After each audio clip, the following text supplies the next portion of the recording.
Good morrow, lords, ladies, and non-binary nobles. Welcome to another week in the world of Erathon. I am your host, your Dungeon Master, Salty, and today we will be joined as usual by our Kiv. Say good morrow, Kiv. Hello. And Sin, our monk. Good morrow, Sin. Good morrow. As well as Reed Thorngage, our rogue. Good morrow, Reed. Morrow. Ulfgar Frostbrew, our justice-obsessed paladin. Good morrow, Ulfgar. Good morrow and justice for all. Indeed. And finally, our druid, Valeria. Good morrow, Valeria. Good morrow. All right. So when we last left our heroes, they had cleared out the Glittering Cavern. They had killed Nizaron the Black Spider. However, he didn't even get a chance to say one thing because they set him on fire in the surprise round. So with that, they have cleared out the Glittering Cavern, resecured the Arcane Forge, and discovered a scroll which purified the dark energy that was corrupting the Glittering Cavern. Last left them in a room where they heard an unearthly wail and walked in to find nothing. So from here, you guys, we can go ahead and start role-playing what you're going to do out from here. Set the halt screen by the. Oh, okay, yes. Why do I always forget to put you back where I found you? There you go. Well, let's see. I think I'm going to walk back to the forge real quick so I can tell our good friend Zib to stay here and mine the forge and the mines for us. Oh, good call. I'm gonna follow him too over by the forge. All right, so Zib is Hello, Zib. Hello, Ulfgar. Did you find out what that noise was? I did not. There is nothing in that room, but I have a feeling that this place is at peace. Yes, I can feel the dark energy has been purged from here, but I should still guard the forge like the wizards told me to. I agree. We're going to go and talk to some of the townspeople and see if we can what to do next about this. Maybe we can even get this place working again. In the meantime, I want you to guard and protect the forge and the mine. Very Can you do well. that for me, Zib? Yes, I will guard the forge. Good. We will go and come back. All right, so Zib just sits there floating around with that same little grin on his face. He looks like he's just going to kind of be humming to himself like he was before. Well, he did that for a few centuries. What's another couple weeks?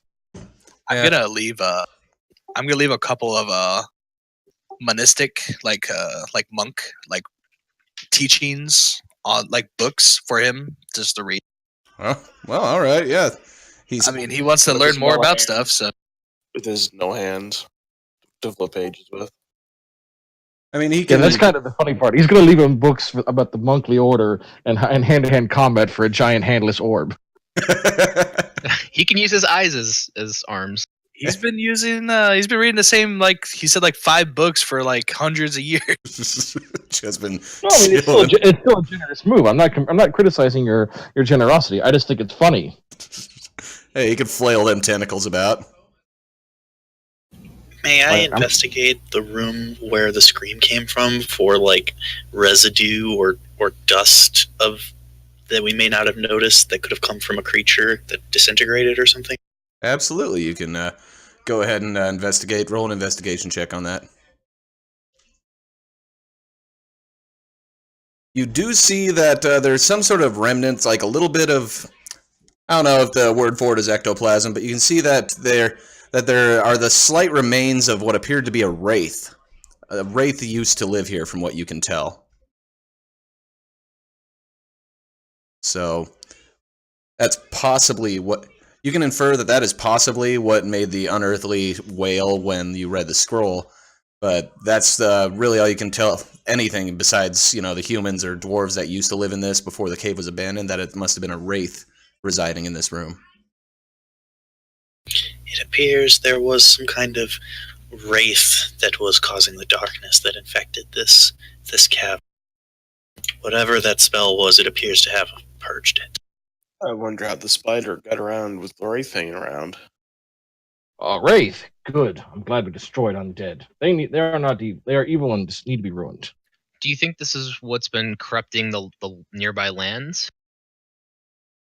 Should we return to your druid friend and see how things are doing?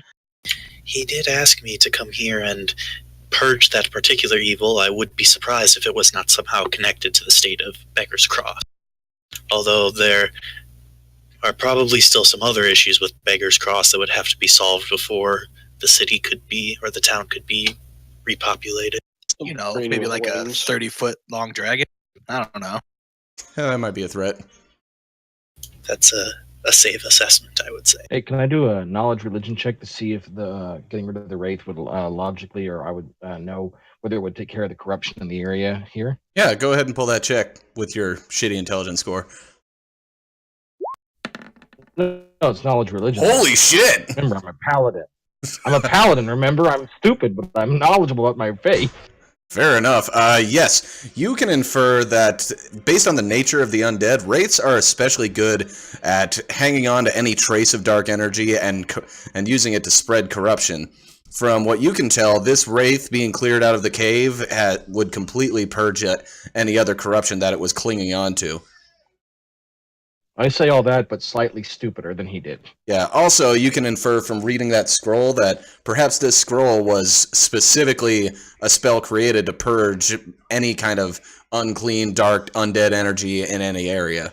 So, you can go ahead and communicate that in a dumb way. Sounds like we should be okay to stay here now because the bad stuff is gone. I'd rather not stay here. No, it's okay. We got rid of the bad stuff. I'm very sure of it. Ulfgar appears very confident to you. As confident as you are, I would prefer not to rest in the company of the souls of 100 dead dwarves. Oh, no. We need to. This place needs to be cleaned out and sanctified before we can stay here. I just meant corruption should be gone. The bad stuff is gone. It's still dirty and unsanctified. Fair enough. All right. Shall we head out? Well, there's nothing else for you to do in the cave, so I wouldn't... I'm sure the town mayor would like to hear about this too. Yeah, most likely. Yes. We must go and tell the people of the town. Indeed. All right. Well, then, if you guys would like to head back to the town, then you can go ahead and do that as well. To the cart! Huzzah. Okay, so... It's a cart we ride to and from danger. A danger cart, if you will. God damn it, why is everything a friggin... Yeah, way to go. There you go, Shake. Good job.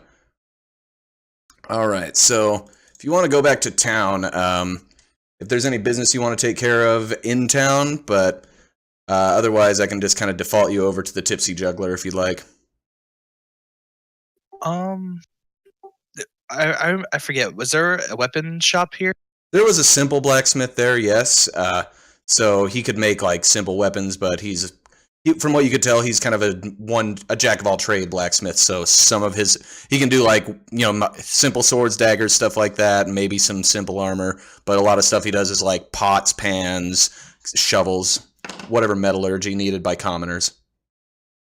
I got you.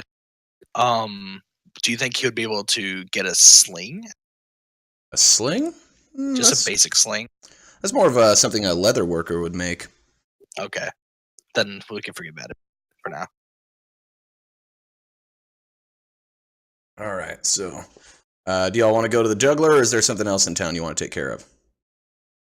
A juggler for now, and it would be fine with me, but at some point I was going to have Ulfgar talk to, or with you guys, hopefully the head of the mayor and that, and if there's a local temple to the Pentarchs or not. Otherwise, we have to go to a bigger city for the Pentarchs. That's fine. Definitely, at least the local leader. All right. Well, upon entering the local townmaster's office, he advises you that there's an abandoned temple. However, no members of any faith have come to resettle it and create it as a new temple to their faith.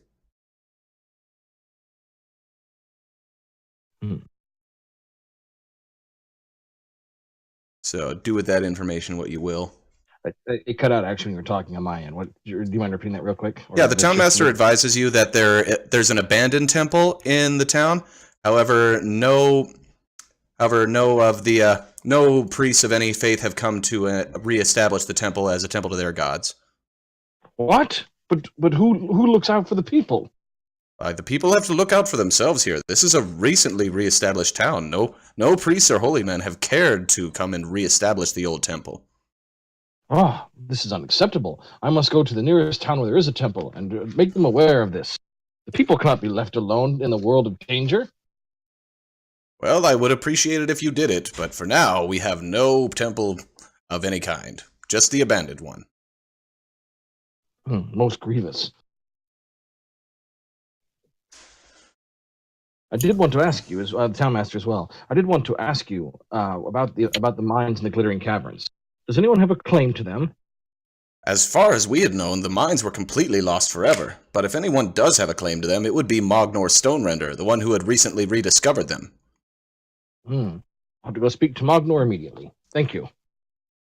Alright, so if y'all want to, Mognor is hanging out with Gondrick, our friend Gondrick Steelheart at the Tipsy Juggler. So there's it. So I'm going to go ahead and throw you over there if you want to drag your tokens out. They're just hanging out on the outside. Yeah, they're just hanging out front, smoking pipes.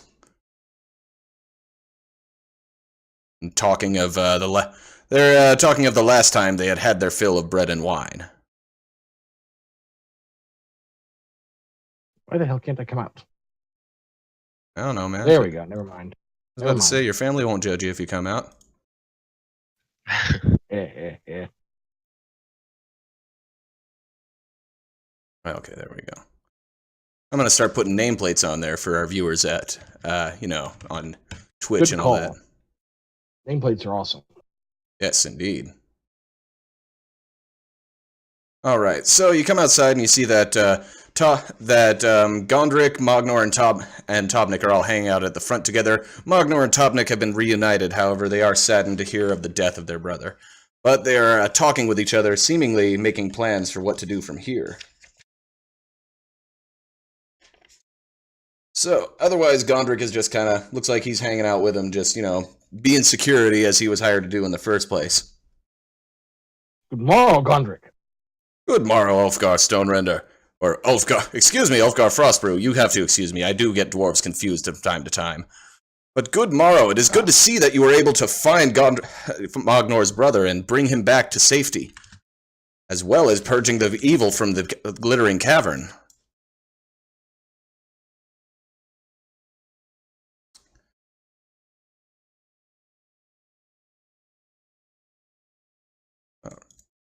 So you're just going to stand there after Gondrick talks to you?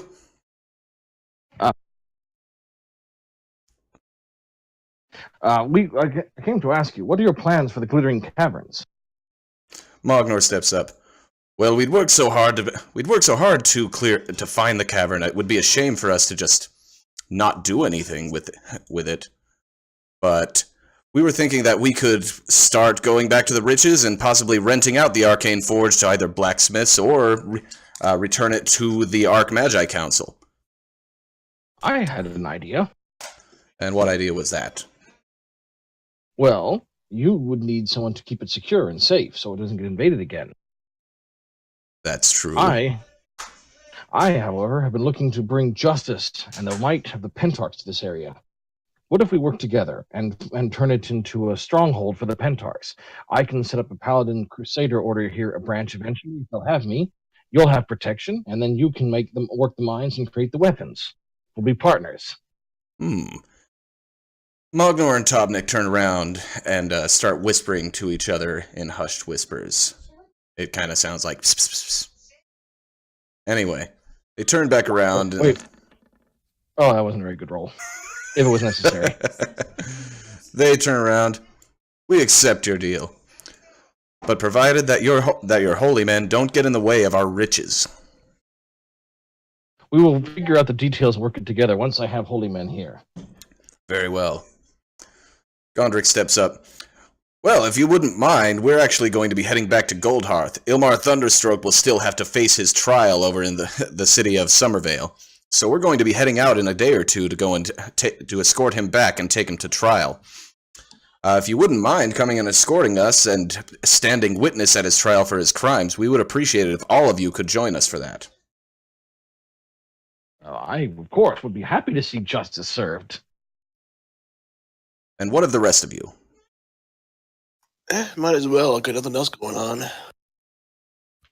Yeah, I think I'm open to that. Excellent. This is good to hear.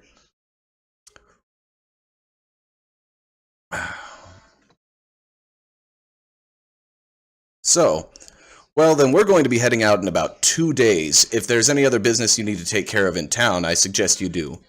But just keep in mind, Summervale is a large city. There's nothing you'll find here that you won't find there. Well, Ulfgar's got his supplies and food for the road and everything else he needs at this point. Why don't we head inside for a drink and kind of talk about what we're going to be doing next? All right, very well.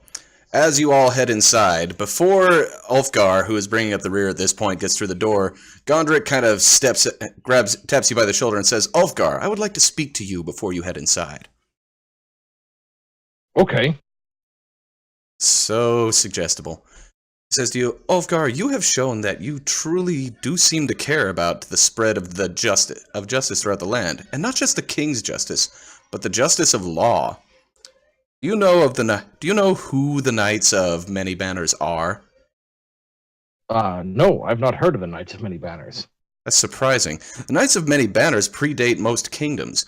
We were established before all of these feudal empires and kingdoms and such were created to act as, I guess, de facto sheriffs of the land is the best way to put it. We do not serve any king or lord or emperor. We serve the law. And we basically are to act as the justice of the land when there is no one else to do it. The Knights of Many Banners have even deposed unjust kings in the past. I wanted to know if you would like to join us. I'm humbled by your offer, but I do not know. I will give you time it's to a long think upon story, it. But I will I'm give you dedicated time to think deeply upon to the it. justice of the Pentarchs. Very well.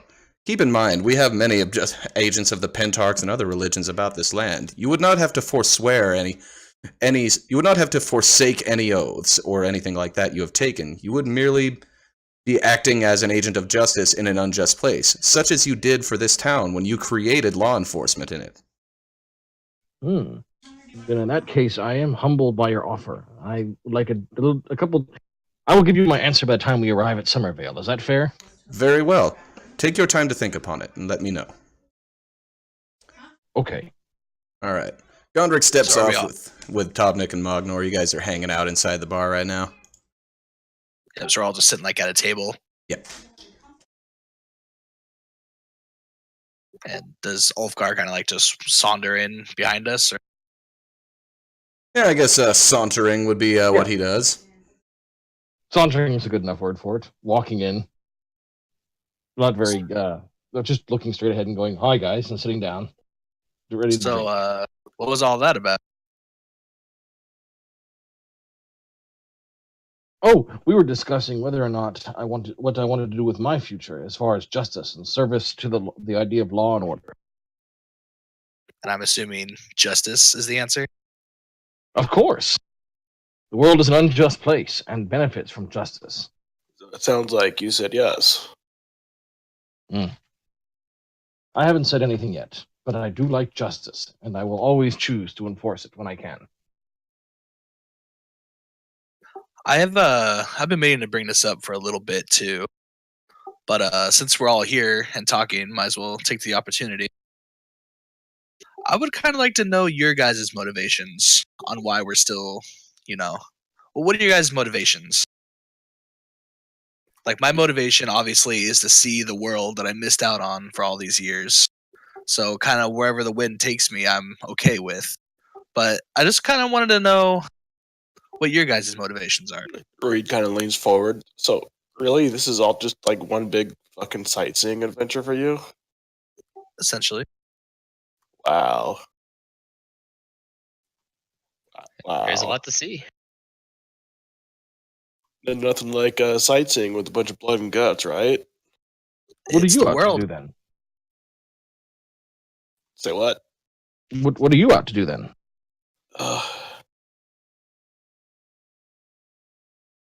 That moment where you got to stop and pull up your character sheet because you're not naming your hometown. Wait, who am I? I forgot my name. Reed's just making this dramatic. He's just taking a sip from his drink. Probably, yeah. Okay, don't let him know you forgot who you are. Just look like you're taking a drink. Ulfgar's just staring straight across the table, oblivious to how much time has dropped since he asked that question. It's kind of hard to talk about, guys. I'm sorry. Listen, guys, I'm going through a lot. Okay, God damn It is kind of a hard-hitting question to just ask straight up. Wow, let's go connected. performance. Fuck! So it's obvious that he's trying to like deflect the Stall. question. Yeah, it's kind of a Manos, the Hands of Fate level performance that goes through. Even Ulfgar is able to see right through it. pretty sure that you are not being honest. If I had to take a guess, I might think you're just putting on a show.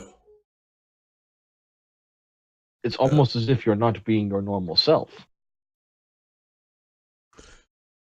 I needed that laugh. I'm sorry. Oh shit. It's very logical for this to be a sensitive topic. I would not at all be surprised if someone were not interested in revealing the full story. I'm just going to say that Green Harbor is not the place it used to be. I mean, you know, it's a town primarily of halflings like myself. You know, you expect us to hang out where it's green and it's kind of peaceful and shit, but a band of half orcs found us, half orc bandits. They can be pretty brutal since, you know, they're kind of usually cast out between both the orcs and the humans.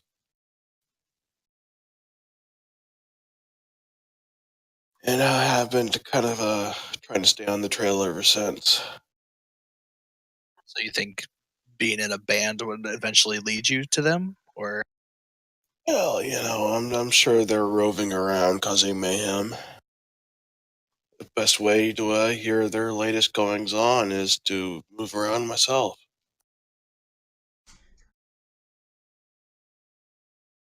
did you have family back there? Doesn't everybody? I mean, I'm from there, right? Not all of us. I said, I'm from there, right?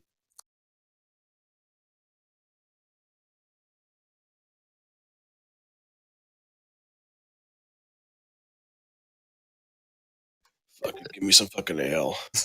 God damn it. And I've noticed you, Kiv. Every once in a while, I've noticed you jot down some stuff in that book of yours. What's going on there?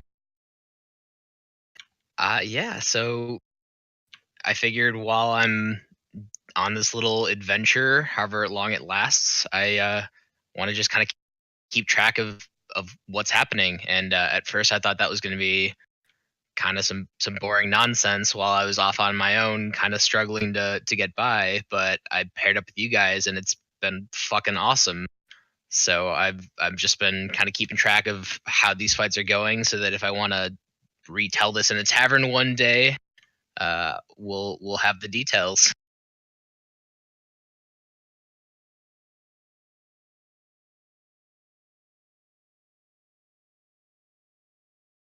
I mean, I guess not every day that you see dragons and beholders, I suppose. Exactly. I mean, I have all these tales that I've kind of been picking up through just studying on my own. I was not supposed to be studying the things I ended up studying, and that led to some friction with my family, and that played a role in why I'm here. But I figure an adventure of my own making, with your guys's participation, of course, is a story I would love to tell one day.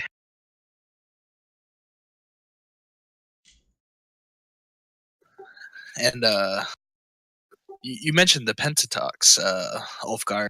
Like, what's your goals behind that? I know you want to spread justice, but like, what made you pick up this job?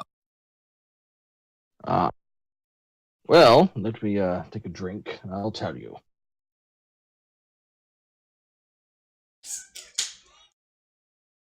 He says as he pulls up his character sheet. No, I have my character sheet up. I just am trying to think of. I'm pulling up my backstory. Stupid. Good job. Yeah, he really showed you. I say as I have like 10 windows with all your different shit open up here. Life of the GM. You see, when I was a young boy, learning the brewer's trade for my family, we didn't live in the dwarven country. We had traveled elsewhere to take our brewing and skills on the road and seek our fortune in the human lands. Well, the village we settled in was ruled by a terrible tyrant. I won't go into all the details, but one day our village was not able to pay all of its taxes, and he ordered it razed to the ground. There was no one there to defend us, no one to help us. We were all under the rule of the tyrant. But I grabbed my father's axe for cutting wood, and helped rally the few peasants and villagers there were to beat back the tyrant's men.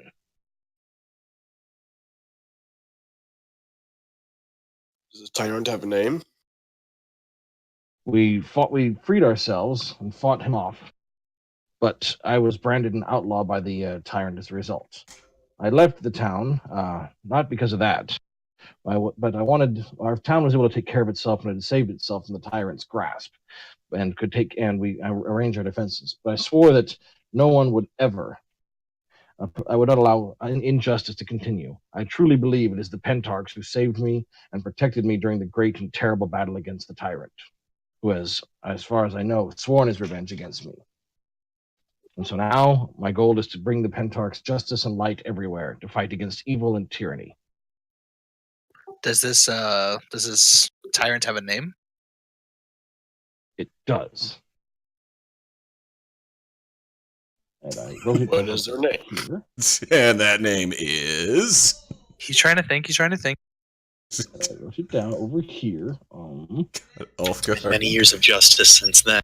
It's hard to remember things. Can't expect Ulfgar to remember everything, like names or where he is. There we are. Reed reaches over and fist bumps Ulfgar. It was Stag's Grove. Stag's Grove was the name of the The tyrant? name? Stag's Grove. Small town off of a crossroads in the woods. That's the name of the tyrant? No, that was the name of the town. You guys said the town or the tyrant? The tyrant. Oh, the tyrant.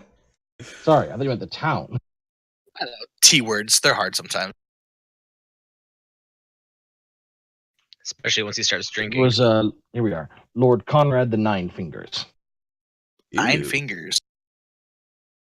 Does he have 9 fingers? What was that? Does this tyrant have 9 fingers? Yes, he lost one of them fighting his older brother for their lordship. Ah. Hmm.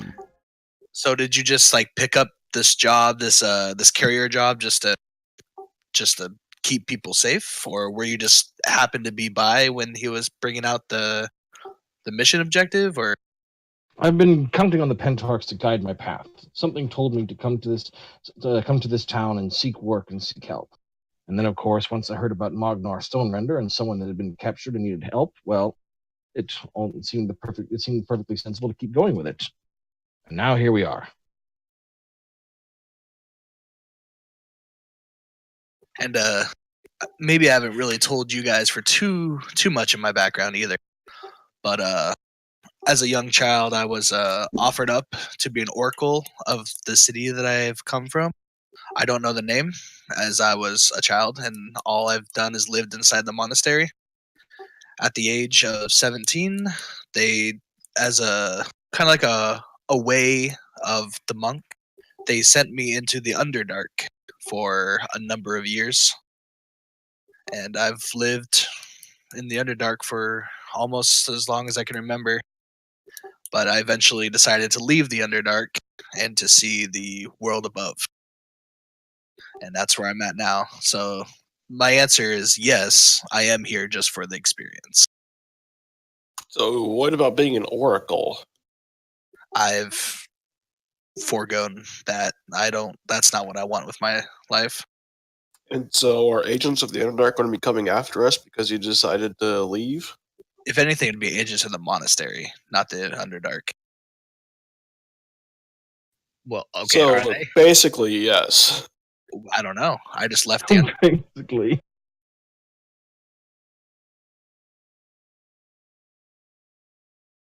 Surely someone they had raised as one of their own, they wouldn't turn their back on so easily. I mean, I also just kind of left. But yeah, our monastery has very deep religious ties to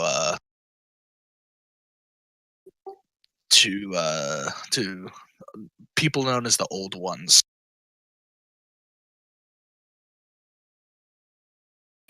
People's one way to put them.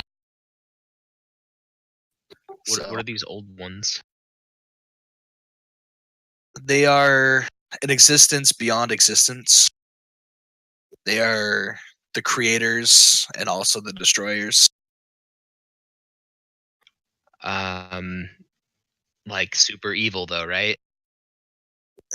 Depends on how you look at it. Yes, one would say. Because I've been doing some research on this like pure evil power I've been tapping into.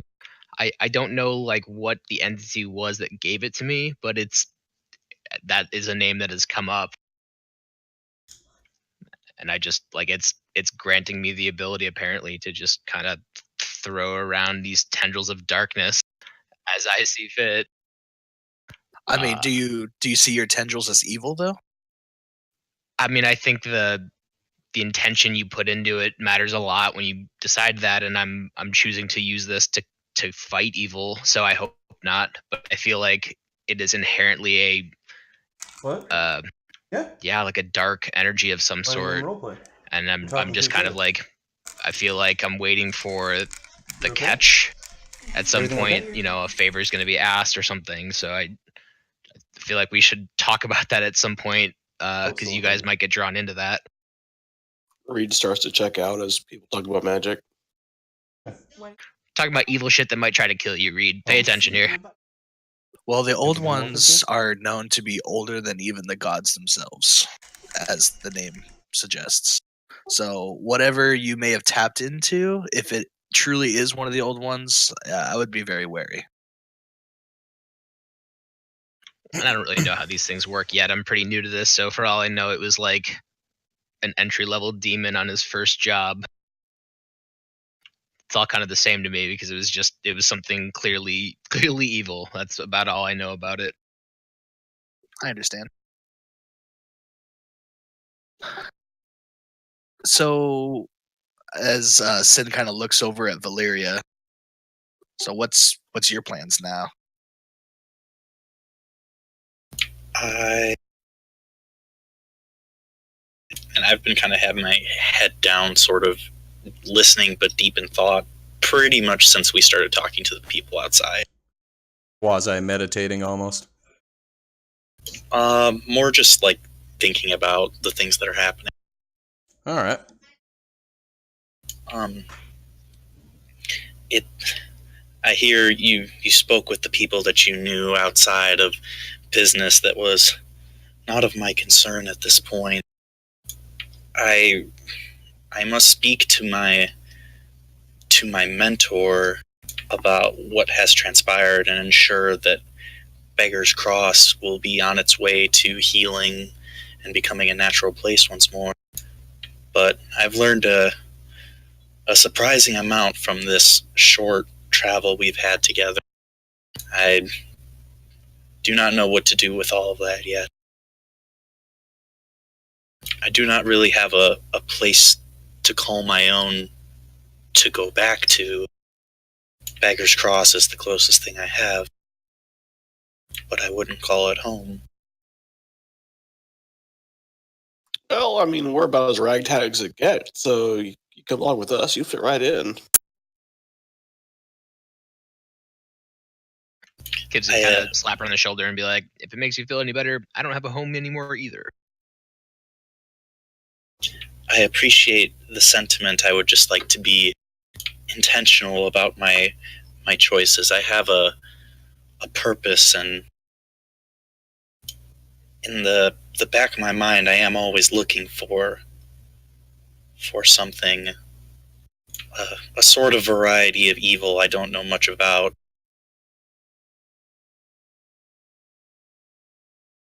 But in my purpose, I wish to be very intentional about my choices. I may need to travel, but I do not wish to wander.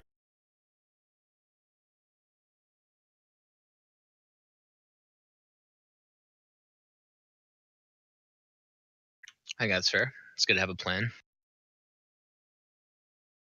Did you want to go talk to the druid guy now? I mean, you have 2 days, I suppose. Indeed, before you all leave this place, we should return as a group to my mentor. Yeah, I guess we better check in with him and tell him that, stuff's dead. There is still the Alright. matter of the dragon there. Do we want to do something about that? Maybe he'll have a plan as well. Somehow I'm not optimistic. My mentor he is wise, but he's a little less intentional than I would say I am.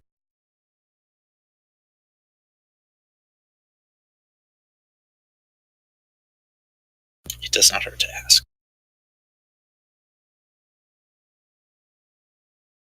Well, Beggar's Cross is only about a 4-hour ride from here, so you could easily make it there and back before Gondrick and everyone else heads out. Well, outside of... sorry, go ahead. I say it's been quite a long day, though, at this point. I think perhaps Beggar's Cross can wait until the morrow. I think it's a good plan. Let's get drunk and have a good night's sleep. All right. Sin kind of looks at everybody and is like, well, I mean, if we got nothing better to do, and he puts his hand out in the middle, how about we stick together for a little bit longer? I agree. Are Philippe we puts his like hand up. gonna cheer or something? Kiv's kind of leaning, kind of crawling on the table to reach. Do you expect me to say go team at this point? No, I mean, just kind of... I'm going to look over at Sin kind of quizzically and then tentatively reach my hand out towards the middle of the table. This is the most awkward team cheer ever. Yep. Reed's like, nope. It's like, I'm with you guys, but I'm not doing that. Listen, I ain't doing that shit. Reed, do it. Fuck you guys. It will feel good, admit it.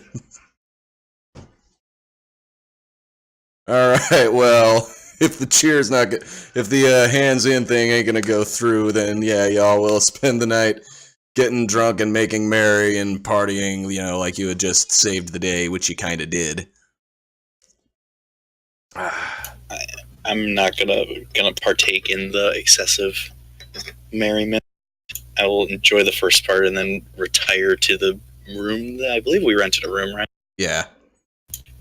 To kind of meditate, think about druidy things. Yeah, I'm thinking about like trees and nature and stuff. All right, well, the festivities end, the night draws to a close, and the next day comes with plenty of daylight to ride out to Beggar's Cross.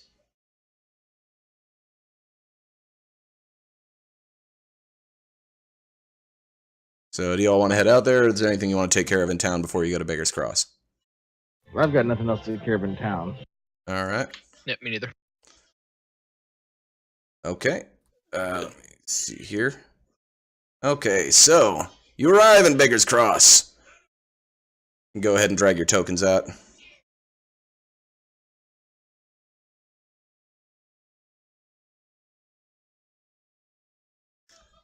I also sent you a really quick Discord message there, Saul. All right, let me see here. All right. Okay, I got you. Got that message right there. Duly noted.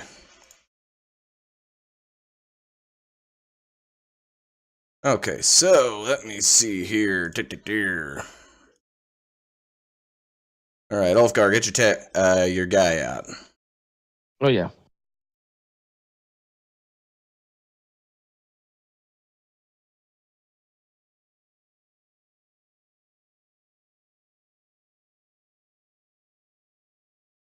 Okay.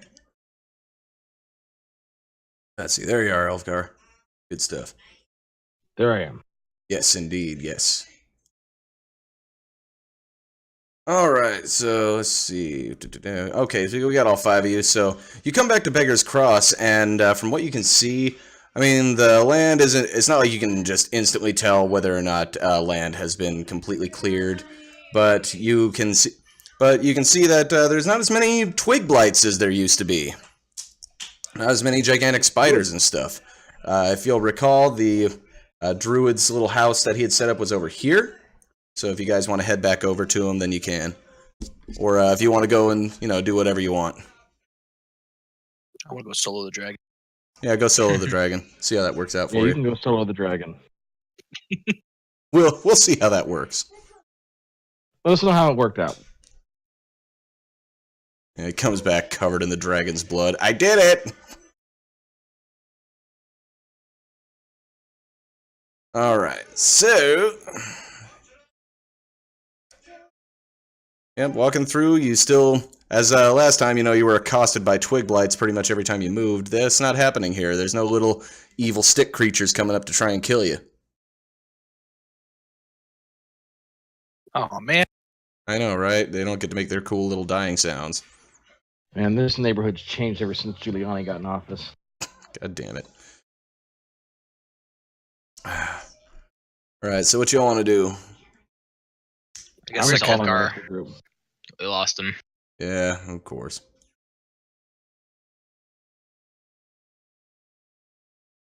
Guess I'll just kind of look at Valeria and kind of Well, do you like know, a his welding low- first. His low initiative kind of means he lags back a bit.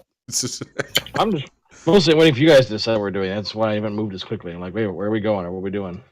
We all We're just moved down here outside this like house all 2 day. minutes ago. Yeah, they've been outside the house waiting on you. I guess I'll go inside and greet him. So I don't know if I've ever given my mentor's name. It's not in my backstory. You can, if you want to make up a name real quick, I can give him a nameplate with that on there, because I never really named him either. Huh. What's up, old nameless druid? Hey, Chief. Chief. Some call me Mentor McDruid. Tim. It's good to see you again. Yo, dog. He's Mentorus, your mentor.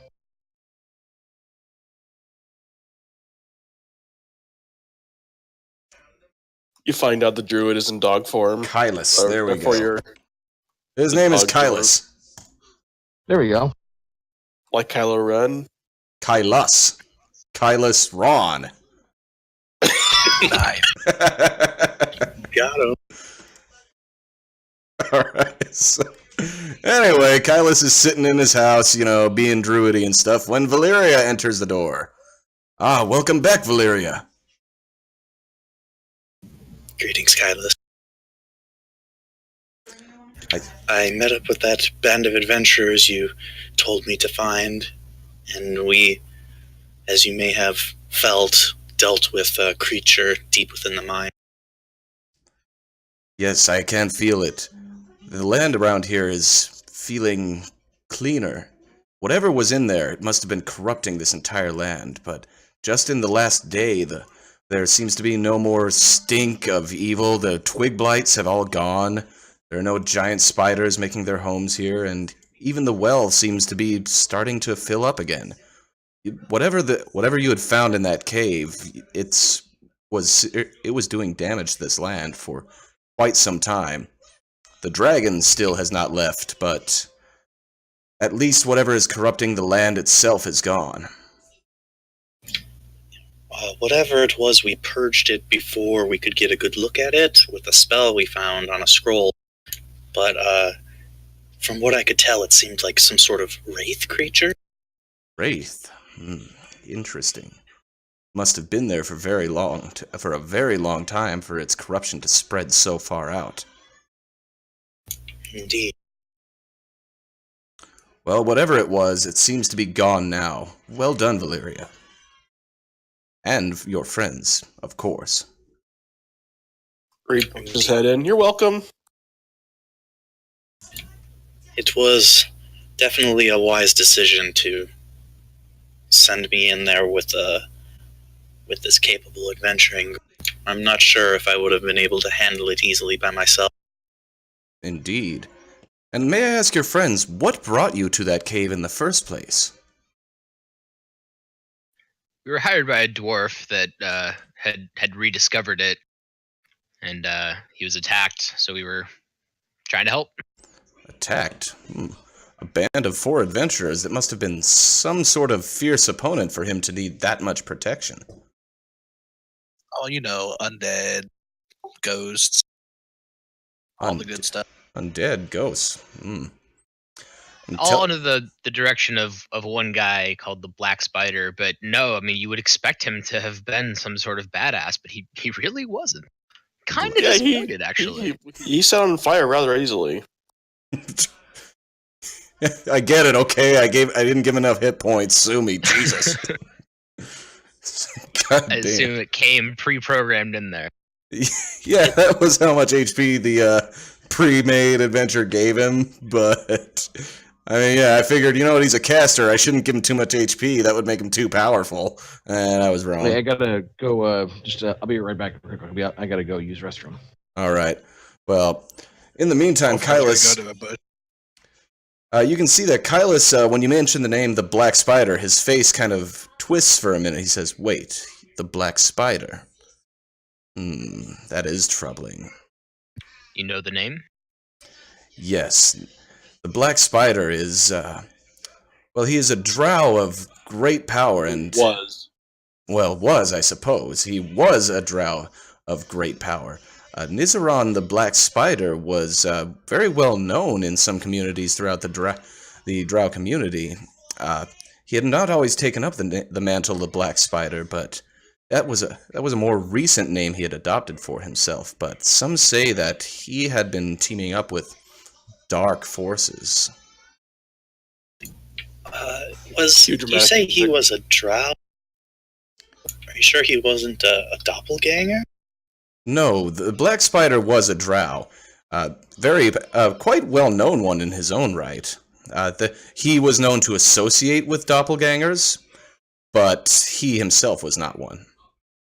Well, we actually killed a doppelganger during one of our adventures. 2 of them. That must have been... Just to clarify, when we supposedly slayed the Black Spider, wasn't that a doppelganger? No, that was Meta. That was his lieutenant guy that you killed before his room. Okay. Yeah, let me see. I kind of look at Kiv, I'm like, maybe show him the staff? Oh yeah, you do have the Black Spider staff. I believe I'm carrying it right now, correct? Yeah, maybe show him the staff. Indeed. I'll pull the staff off my back. He takes a look at it. Interesting. This is indeed his staff. He crafted it himself quite a long time ago. It was his signature. The Black Spider, though, if he is dead, this is good news, but it could be grave. The Black Spider was not known to be working alone, shall we say. He served a greater power according to some legends, although very few knew his true intentions. You know quite a bit about the Black Spider for being someone in the middle of nowhere. I've been to many places in my travels and seen many things. I've gone to the Underdark, I have gone to almost every corner of this world, searching out corruption to purge it. And the Black Spider was indeed a corruption, but there was no purging that man.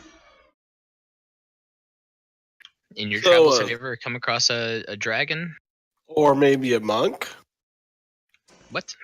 Because, you both been to the Underdark. I figured you probably bumped into each other. Underdark's a big No. place, buddy. Hey, have you ever been How to? do I know? Have you ever been to Africa? You might know this guy. Have you ever had to fight a dragon at any point? I've never fought with dragons. I've conversed with dragons, observed dragons, but I would never fight one. They're incredibly dangerous. Only a fool would attempt to face a dragon in combat.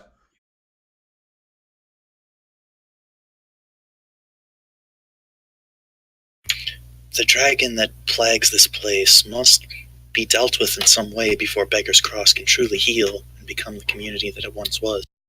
Well, I almost convinced it to go to that fortress that we cleared out earlier, but somebody told me to not do it. That Yeah, we fortress don't is too wanna close give to him a town. fortress. We could try to misdirect him and send him somewhere where there aren't any people, but like he gets to fly, so I think he's gonna just keep moving until he does find something. It's a fucking dragon. But if we want to clear out Beggar's Cross, that's probably better than sending him towards a town. Kylus furrows his brow and speaks. Now that you've mentioned the Black Spider, honestly, I'm not nearly as worried about the dragon at this point. The dragon will spend years sitting here, consolidating his riches, seeking out food, but he won't. But at this point, he's not going to try and search out new places or rob new villages until he feels secure in Beggar's Cross as his home and his lair.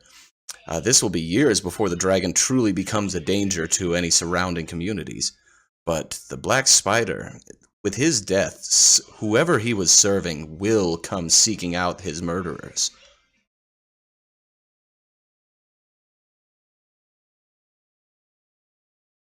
I guess it's a good thing we left a something with their our calling card, right? Like A charred corpse. Dark Corpse or monastic text. Holy shit! I didn't even think of that. Goddamn. Sorry about that.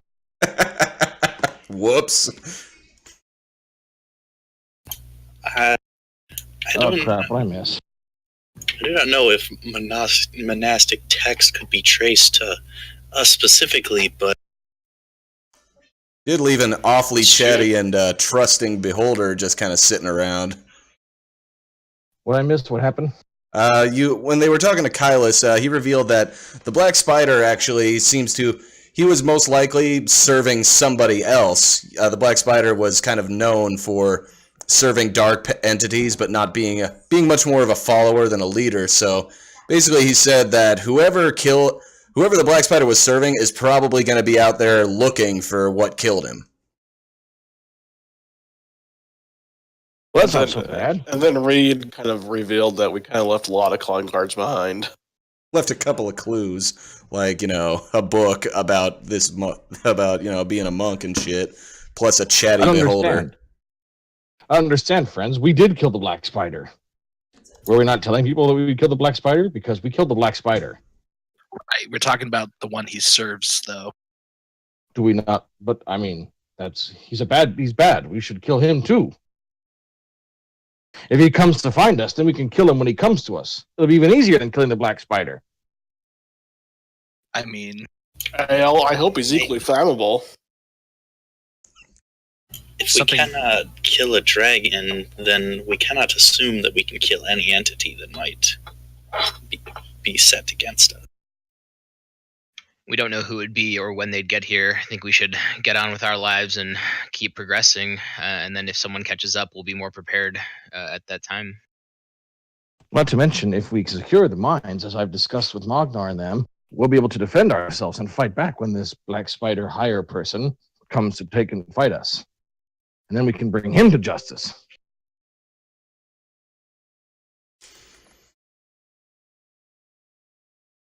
There'll be no end to our justice bringing.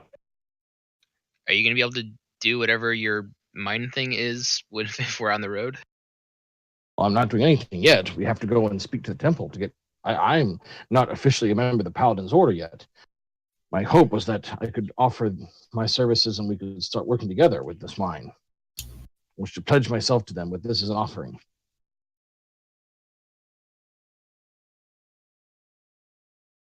And where are you going to do that? Just at the first temple you come across, or is there someone in particular you take that offer to?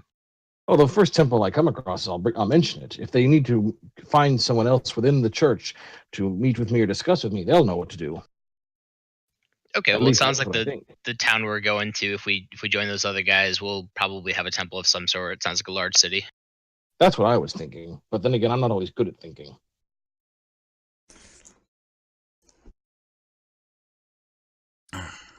That's what I had the rest of you for. Kylus turns to Valeria. Valeria, this is incredibly troubling news. I need you to stick with these people. Is there anyone that the Black Spider was working with that has been left alive, or did you all simply leave a trail of blood in your wake? Isn't there someone we're taking to trial? Yeah, Ilmar Yeah, Thunderstroke? there is that wizard. Would Yeah, he count? He's like a super underling, though. Oh, we killed everyone else. Or they're doppelgangers. They're dead too. Yeah, that's what I'm saying. Is we know he's pretty far down the ladder, but we think we burnt the rest of the ladder. Kylus turns. Well, I mean, there's like that Drowish woman that was a doppelganger, but that could mean that like, the person she was based off of is still correct. It's still alive, correct? Maybe? I do not think we can claim to have taken care of this incident in one fell swoop. The majority of the enemies we encountered, seemed to be undead and probably the product of the wraith and the evil in the mine. There are surely more in relation to the Black Spider who would be able to tell of his fate. Kylus turns to Valeria. Valeria, I need you to speak to I need you to speak to this person that was working under him. I need you to find out who the Black Spider was working for. And I need you more importantly, to find out what that agenda was. The Black Spider was one source of minor corruption, and that cave was a larger source of corruption, but the Black Spider generally serves entities that are larger threats to the land in general. I need you to find out more about this. I understand.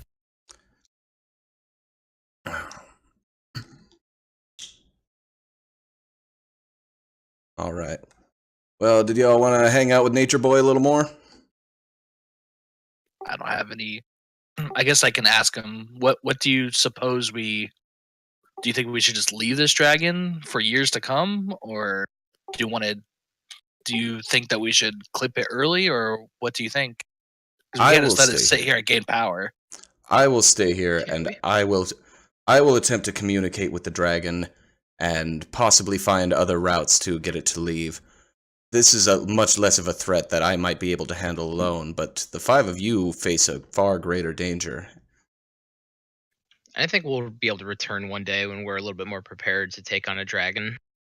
I agree. There's no good place for a dragon to live, so an abandoned town isn't the worst thing in the world. It's true.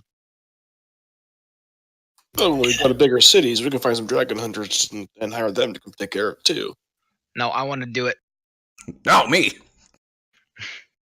If we don't have any major business to take care of before we need to leave the town, then there is some longer process that I would like to carry out here in Bagger's Cross while we are here.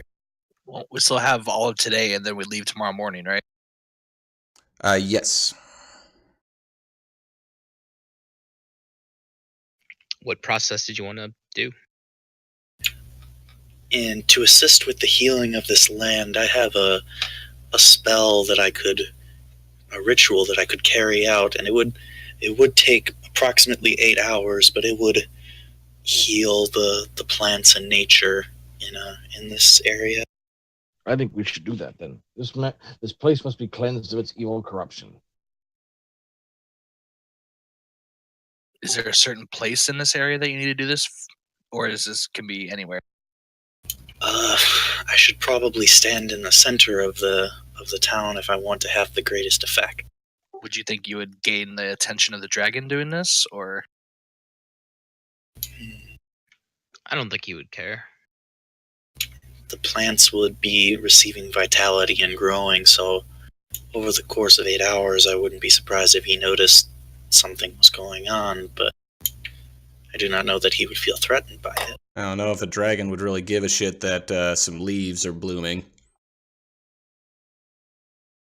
We'll keep an eye out for it anyway.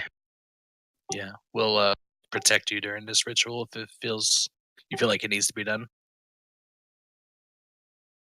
As long as we do not travel far, I'm sure we would hear a dragon moving.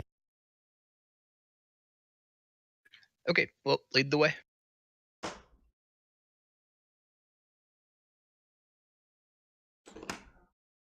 Alright, so center of town is right about here.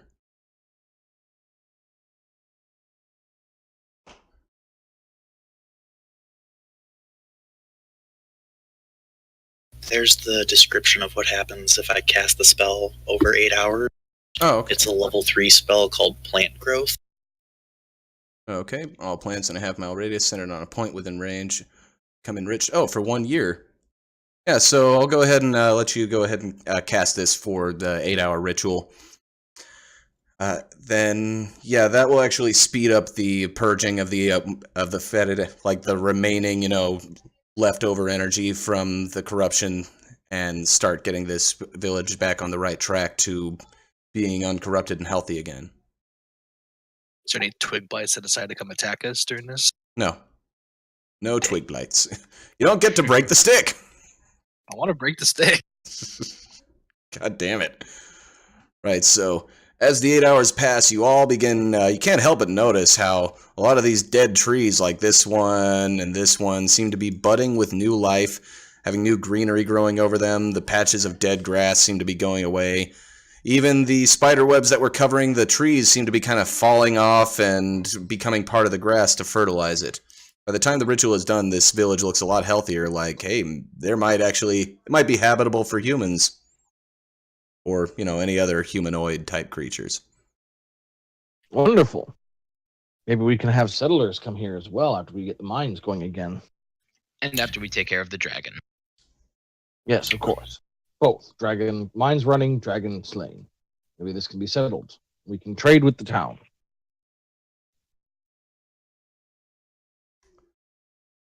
I want to at least give back a little bit to the only place I've ever even been close to calling home.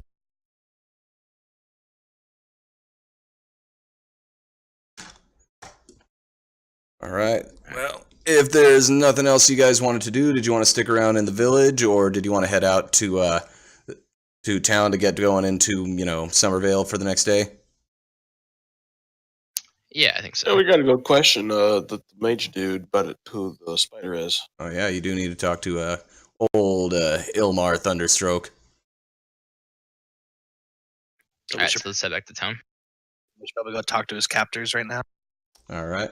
See if we can even get audience with them. Alright. Were we able to make it down and back and channel that 8-hour ritual in one day?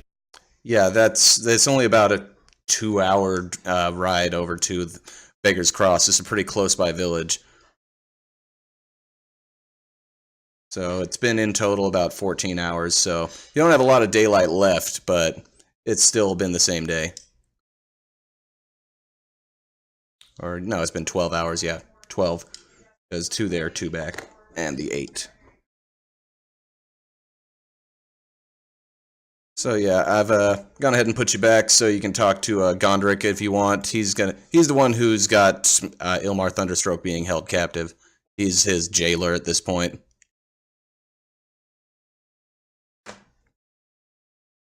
Hey, so we need you to talk to Ilmar real quick. Gondrick looks at you with a little bit of a raised eyebrow. Why do you need to talk to Ilmar Thunderstroke? Oh, you see, well, you were talking to a friend back down on Beggar's Cross.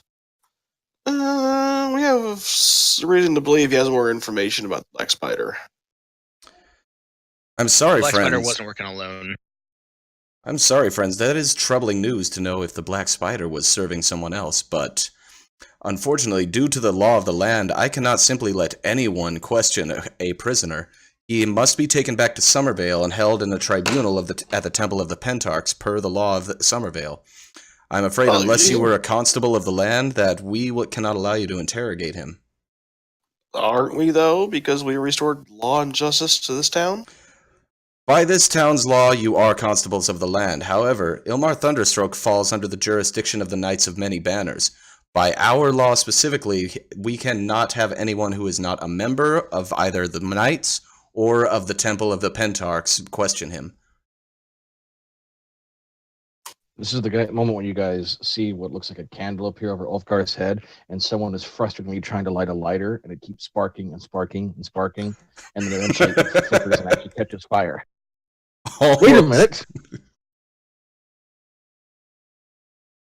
If I join the Knights of the Many Banner, as per your proposal, could I question him? It's not that simple, Ulfgar. I would sponsor you as a member, but I would still need to take you back to Summervale to have the rest of the Knights confirm your dedication, take your vows, and officially induct you as part of the Order. I'm afraid we simply cannot let you question Ilmar. However, I can do this for all of you.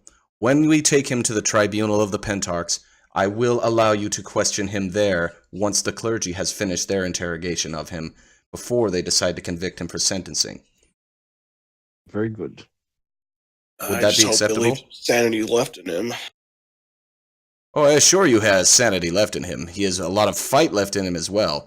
He won't shut up the entire time. He keeps talking about how vengeance will be his and this isn't over, etc., etc., etc. I mean, I'm just saying, interrogations tend to leave marks on people, their bodies and their minds. Oh no, not with the Knights of Many Banners. We do not do those kind of interrogations. We don't believe in inflicting wounds or torture or psychological damage to extract information. I'm sure you just cuddle up with him. We have methods. Tell him it's okay. Ask him to talk. Are you familiar with a Zone of Truth spell? Yes. No! I have a question. Why go to all the pain of torturing someone for information that might not even be reliable? If I torture someone, they could simply just tell me what I want to hear. And that wouldn't be very reliable. But if I place him inside of a Zone of Truth cast by a Master Divine Spellcaster, well, there's no way he can tell me anything but what is true. Or just nothing at all, though, right? That's correct. He could withhold force him to information. tell you anything. I think It's that's better where the than torture torture, part where you comes in. where Not you that don't I know if he's suggest lying or not.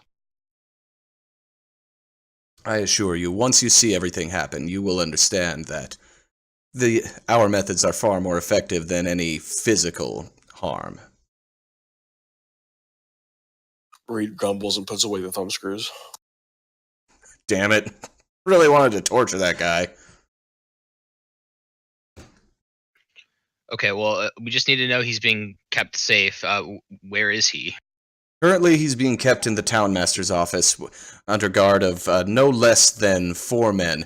His mouth is gagged, his hands are bound, so he's not able to cast any spells or utilize any other components.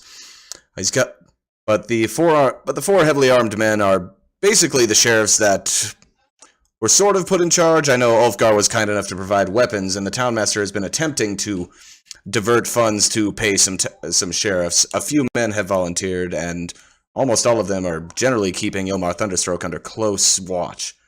As of tomorrow, we will be acting as his guardians until he is taken to the temple. Well, it sounds like there's nothing to do but wait until after the clergy of the Pentarchs and the men of the Knights of Many Banners finish with him, and then we can ask our questions. It may take too long, though. I mean, if things are happening and how far away is this town? How long is it going to take us to get there? Summervale is about a 2-day ride out from here. Oh, okay. Well, as long as this isn't a process that takes forever, we can only wait so long if someone's going to be coming and seeking vengeance on us. I assure you, it is very easy to get lost in Summervale. It's a large town, and I mean this in the nicest way possible, but all of us are nobody. I think you won't have any trouble staying hidden in Summervale if someone is looking for you. Perhaps I wasn't clear. It's not just about the people seeking vengeance on us. There is evil shit afoot, and if we dilly-dally while you go through the normal process of, correctly seeking justice, we may miss out on an opportunity to stop something from happening. So how long is it going to take before we have a chance to question this guy ourselves? Generally, when we arrive within the town, there's a period that will be no less than 3 days to no more than 10 days that it takes for everything to be put in place for the tribunal to occur.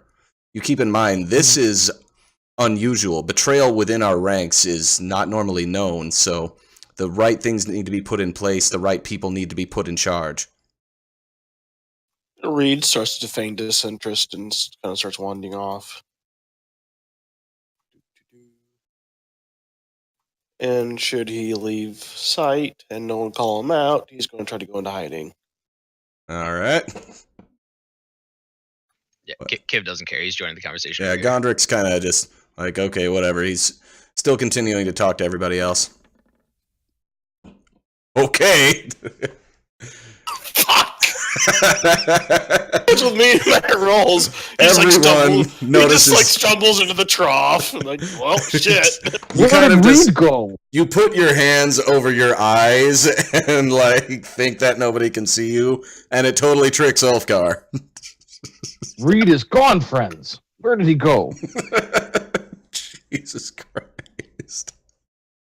There goes my plan to sneak in by myself. Sin just sighs. He's a master of stealth. You don't have to roll right. All of our passive perceptions should beat that. Yeah, passive perception is definitely going to beat that one. We should call him Reed the Shadow, for he disappears like a shadow in the night. Yeah. It's Fucking over there, two. Ulfgar. Shit. Oh man, at least it wasn't a natural one. That'd have been funny. It's about as close as it can get, though. Yeah. Would you guys want to retire for the night then? Wait until tomorrow? Yes. Right. Well, night falls, the new day comes. Gondrik, Tobnik, Mognor, and Ilmar are packed up into their own little wagon, ready to head back to Summervale, which will be about a 2-day travel.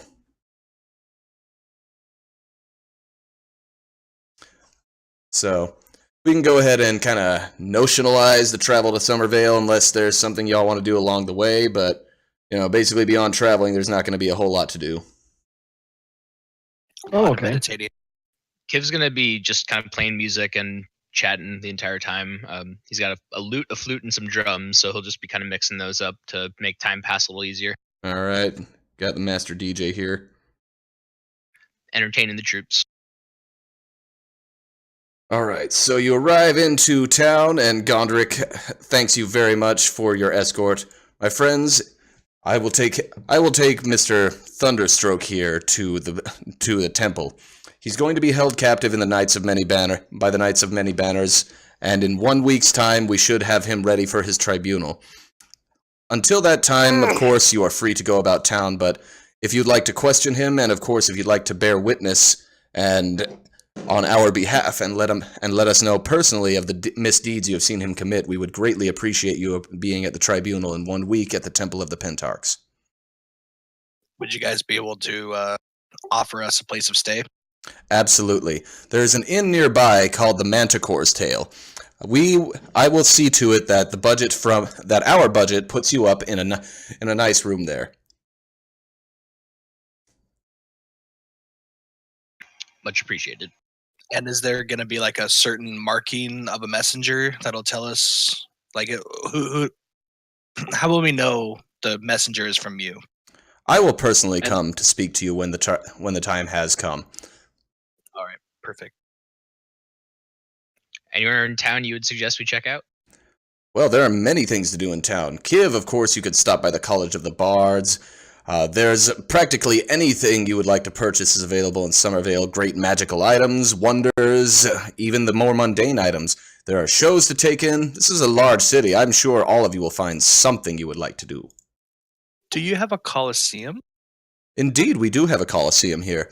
Normally, professional pit fighters are the ones who come out to play there. However, they do have an amateur night once a week in which anyone who wants can join a melee. Okay. So, if y'all want me to drag you over to the Manticore's Tail so you can hang out there, or if you have any business you want to take care of in town, we can also do that. I don't need magic item dealers. Yeah, Kip wants to check out that. Alright, yeah, we can do that. I don't know if there's just one place or if it's common, but let's go to one of those places. Alright, you're directed over to the trade quarter. There are a great deal of blacksmiths all kind of hammering away, shops with signs out front claiming that they have the best swords and all that. One place in particular catches your eyes. It has a picture of a flaming sword upon it, and it's referred to as Gebhardt's Armory.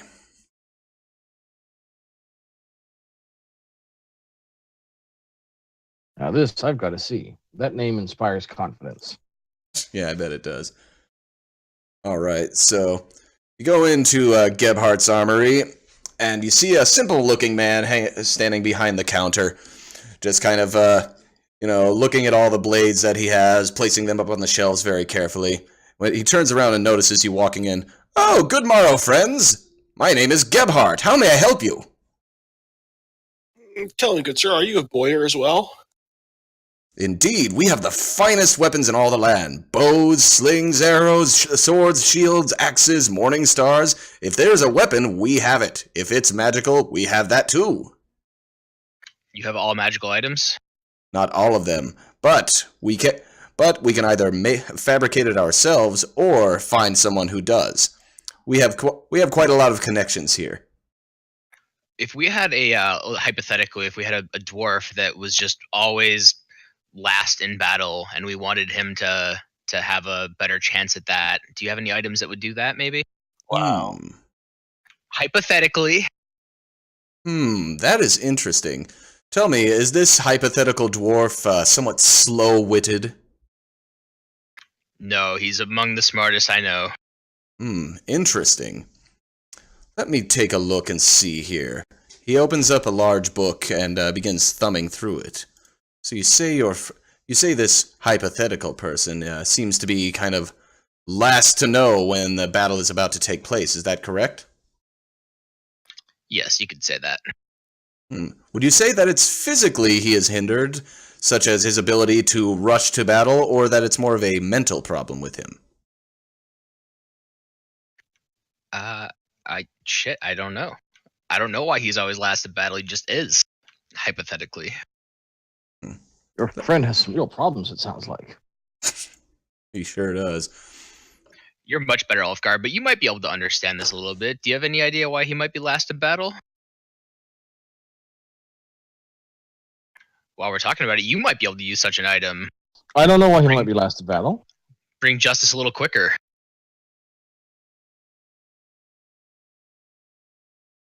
Maybe he has slow reaction time. Not everyone's as sharp and quick on their feet as me. Ah. Let me see here.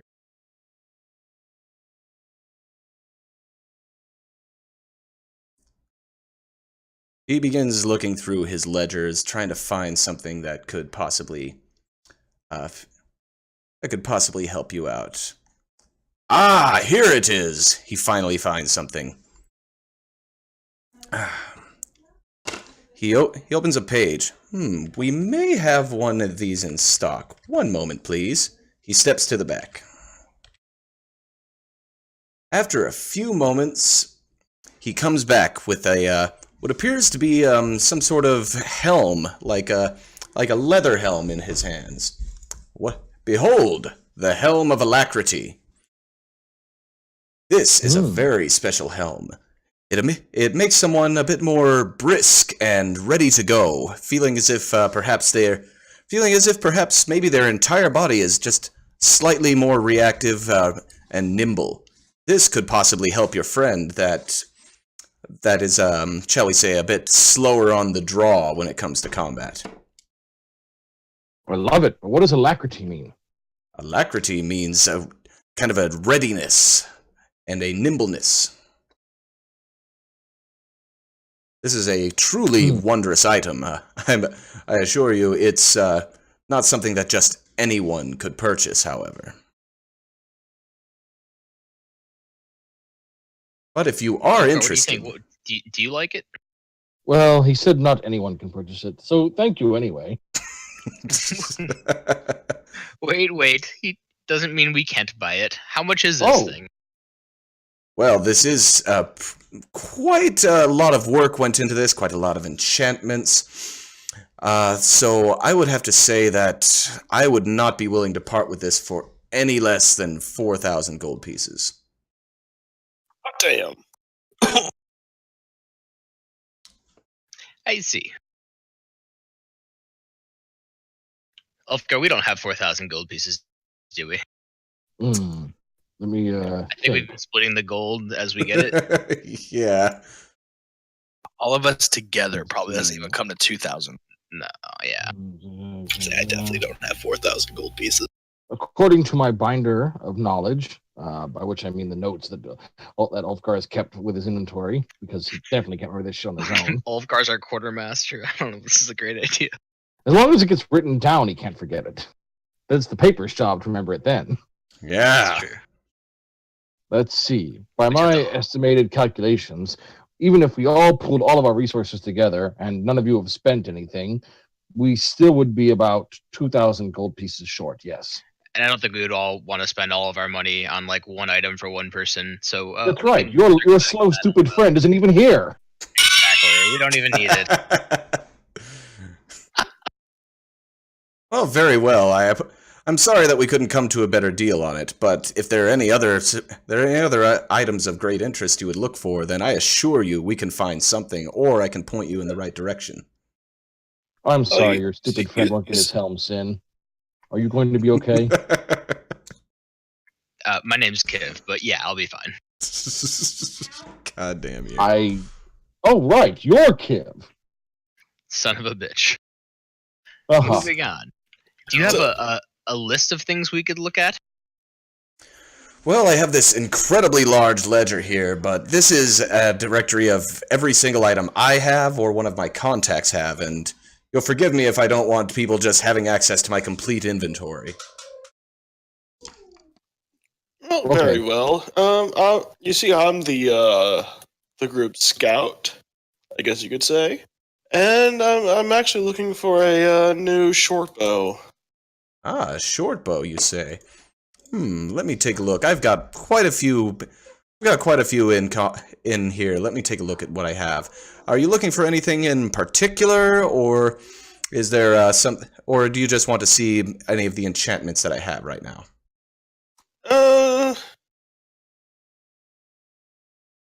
Let's start with your list of enchantments. My list of enchantments? Well, let me see here. Let me just take a look at and see what I have. He starts thumbing through the pages. Well, we have some bows that are enchanted to simply be a little more, shall we say, give you a little more nimbleness. Just their masterwork bows, really. So they're easier to draw. The ammunition that goes into them would be able to fly more easily. So with that, let me see here. For instance, we have these masterwork arrows that are somewhat magical. They basically would do a little extra damage. Metagame, they'd be +1 ammunition, just in case you're curious. Now, let me see here.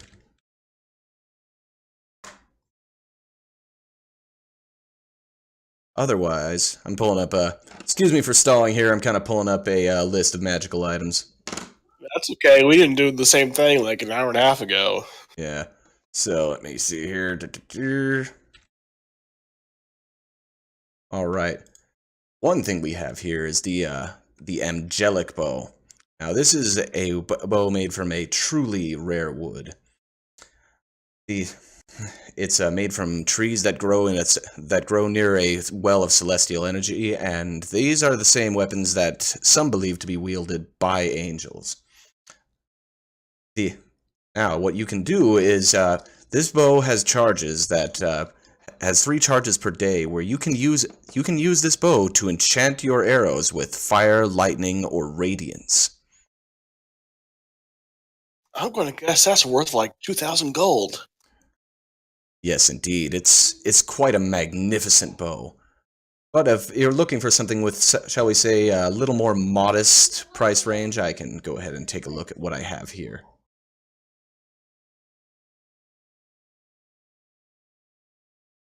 Yeah, we're kind of poor. Yeah. I mean, I don't know about poor. I mean, you know, I got about 3,000 gold on me right now, but 3,000, fuck, 300. Yeah. Outside those doors, I think we're probably not poor, but inside here, I think we're kind of poor. Other than that, I do have this bow, which is called the Bow of Light. It may be more within your price range. It imbues its arrows with a mild radiant energy. It has 6 charges, and it regains some of those every day at dawn. Also, when you fire this bow, you can choose to have its arrow shed a bright light within about 20 feet around it. This fine piece of work would be about 500 gold if you'd wish to buy it. You know, I was thinking maybe around 275. I mean, I know it's considerably less than what you're asking for, but, you know, when I'm carrying this around, you know, our big adventuring parties, going to slay, you know, wraiths and stuff like that, a little bit of advertisement, tell them where I got this awesome weapon from, pull the business your way. Sounds Roll like a a deal. persuasion check and see if he buys that. Oh boy.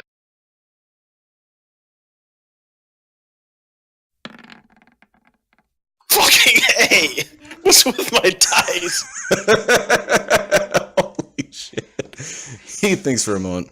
No, I think not 275, but perhaps we could come to an arrangement for 400 if you will be putting my good name out there.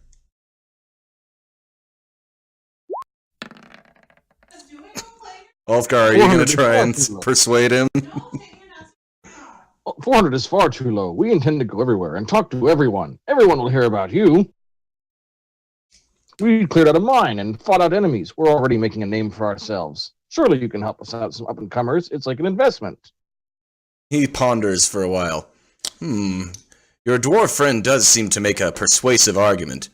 Very well, you may have the Bow of Light for 275 gold, but I expect you to tell everyone you see that you got it at Gebhardt's! Gebhardt's! Got Yes. it! You can make change, right?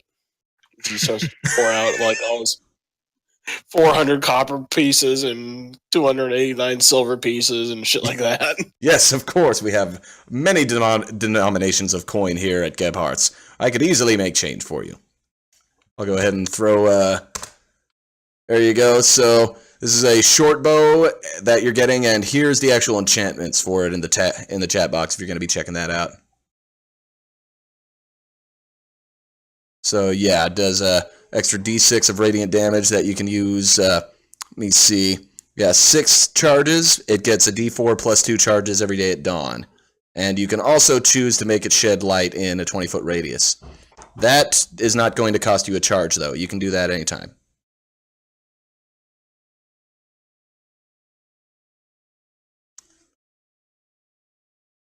So, you can go ahead and add that to your inventory. I think that was going to Reed, right? Yep. All right. Well, congratulations on your purchase of your Bow of Light. Deduct 275. My base damage doesn't change. Still 1d6. Yeah, it's still going to do is basically it's going to still change. Magical weapons do have to be masterwork, so it's going to be like a +1 bow with that enchantment on it.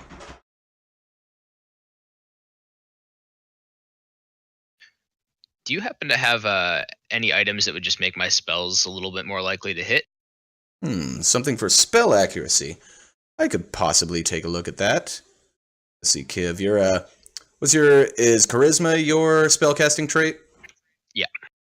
All right, let me take a look here. He begins thumbing through his inventory pages again. Let me see. Kind of looking up not armor and weapons here, which sometimes can, you know.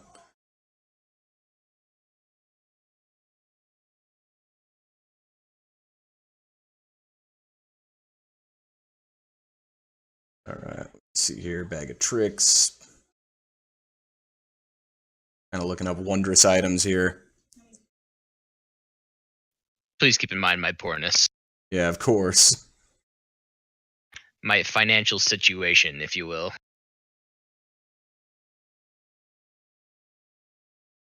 Wondrous items, even at the lesser, are pretty up there. Yeah, that's the thing, is since they're not specific, you know, friggin'. Let's see here. Through. Kind of looking up a few different things here, see what can price them out.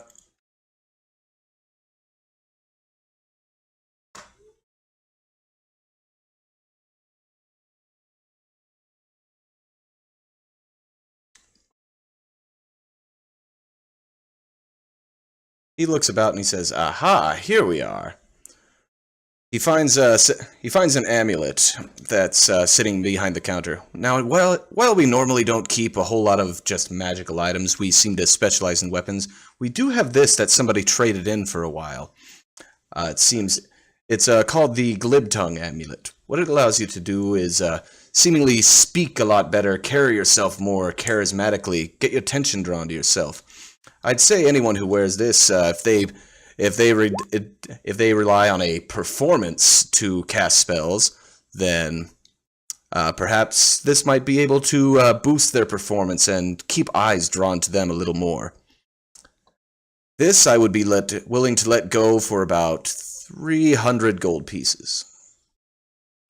And sorry, what is out of the game? I guess what does this do? Metagame, Just this would basically just kind of give you a +1 on your on any spellcasting attempts. Okay, so it's a +1 magical item of some sort for my spell attacks. Yeah, for your spell attacks. So basically, your spell attacks would be +1 for, in this case, for charisma. Kiv kind of lights up. Yeah, I might be open to that. I don't know about this 300 gold pieces though. I've mentioned several times my financial situation, and as our good friend Ulfgar was saying, we will be advertising this quite a bit. Could we do maybe 250? Roll the persuasion on that. Well, 250 seems pretty fair. You know what? We'll go ahead and do 250 for this. Excellent, thank you. So you can go ahead and add the amulet of the Glibtongue to your inventory, which will give you a +1 on any charisma-based spell attacks. Cool. I guess Sin will approach him next, and I kind of just talk to him like, so I'm more of a person that relies on my fists to do the talking, but there are situations when my fists can't reach an opponent. But I'm not exactly the martial type, if you know what I'm saying. What kind of solutions do you have for me? Well, are you simply looking for a weapon that will allow you to attack from afar, such as a bow, a sling, or perhaps just a heavy rock to throw at someone? I tried to hold a bow once. It didn't turn out very well. I see. Not everyone is meant to carry a bow, but perhaps a sling, or I could point you in the direction of a stonemason who could get you a very heavy rock to throw. What would you have for slings? Slings. Well, we have a few ordinary slings that I would let go for the price of just a mundane item. We do have our masterwork, which is, of course, going to be a little more pricey, and while we don't have anything pre-enchanted here, I do know the name of a mage who could enchant an item for you if you're looking for something specifically, like if you would like it to be, for instance, to add fire damage on a charge or something like that. I think I'll stick with my fists for now. And as I look at my cesti, would you have anything better? Hmm. These are an interesting make. It's almost like they were improvised. Uh, you know, while they are effective, I would say that I could forge something much nicer for you. These these are crude, almost as if some backwater moron had forged them and attempted to make something, but he wasn't quite sure what it was. I could make something of a much higher quality for you. It would be more damaging, lighter to wield, and all in all, just a better thing to have. If you'd like, I could forge one of these up. It would increase the. It would be more of a damaging blow, and if you'd like, I could also look into possibly having a wizard I know enchant it. Basically, meta, this would be Cestus he could create for you. That would be +1 Masterwork Cestus, which would be, since this isn't improvised, he actually knows what he's doing, it would add a d6 of damage. And of course, you can look into having it enchanted with like flaming or something like that as well. Okay. How much would the base Cestus just cost me without the enchantment? Without the enchantment, my work, I guarantee all of my work, so I would charge you 75 gold pieces for these masterwork items. How much would your friend charge me for a basic enchantment? Depending on the enchantment, it would cost anywhere between 300 to several thousand gold pieces. But again, if was simply a base enchantment, something simple like adding a charge of flame to a round or something like that, it would be probably in the ballpark of 300 to 500. Okay, well, I'll take your basic Cestus for now. Very well, 75 gold pieces, and you can go ahead and update your Cestus to be +1 and deal a d6. Sweet.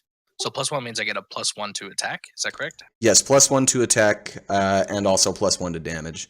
I believe it swings both way on that. Sounds right to me. Yeah. So yeah, it'll kind of do both on that one. Since it's so nicely made, it's easier for you to wield and stuff. Okay. That's all I need. Well, is there anything else I can help you gentlemen and lady with today? You seem Not to for have me. some considerable wares, but my budget is very small at this point. I'm carefully considering how it would be most effectively spent. Very well. My store is always open every day, so anytime you need anything, just come on down to Gebhardt's. Be sure to tell your friends.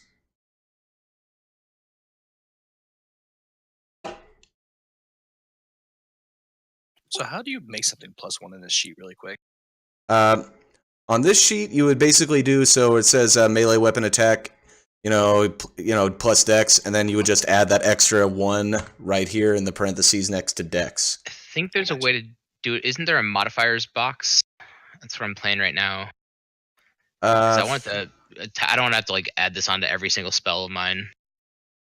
Yeah, there is a modifiers. It should be on the front here. Oh shit, I'm on sins actually. Whoops. Yeah, you can do that. So yeah, on the first page of your character sheet, under modifiers, click add, and click the little gear. You can do like spell, and just friggin' spell DC, or I was wondering why all my stuff was changing. You made me a bard, by the way. Oh, what? No, I didn't. Oh, you're still a monk. Sorry, I had a... Yeah, I was just kind of playing around with it. Kiv, let me go to yours and kind of help you out with this one. So, right over here, yeah. And spell is going to add to your DC, but, like, if it's an ability check, like... no, not ability check, but... attack... Spell, yeah, so 1 or, +1 right here, for instance. So now all your spells should have a +1 to them. Okay, let me undo spell then. So it's on attack. Okay, let me give that a try real quick. Yeah, so that should be updating that. That should just universally throw it over to everything. Now let's see if that work. Let's see. So for me, I can don't just see do it. 1 on everything. Let's see here. Modifiers. Take a look here. Spell.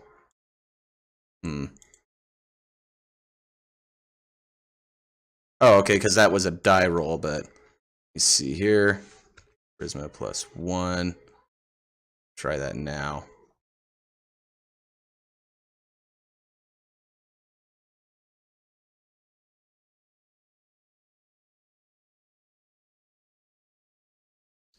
Eldritch Blast. Let's see here.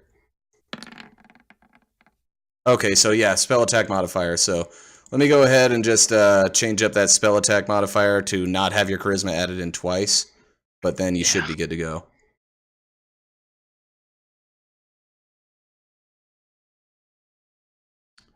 Okay. All right, I got my stuff.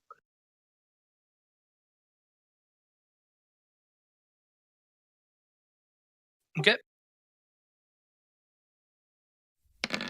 So is there like a Yep. Now you got a there we go, +1 thank on any spell you use. is there like a town billboard that kind of like shows the like what's going on in town and stuff like that? There is kind of like a new.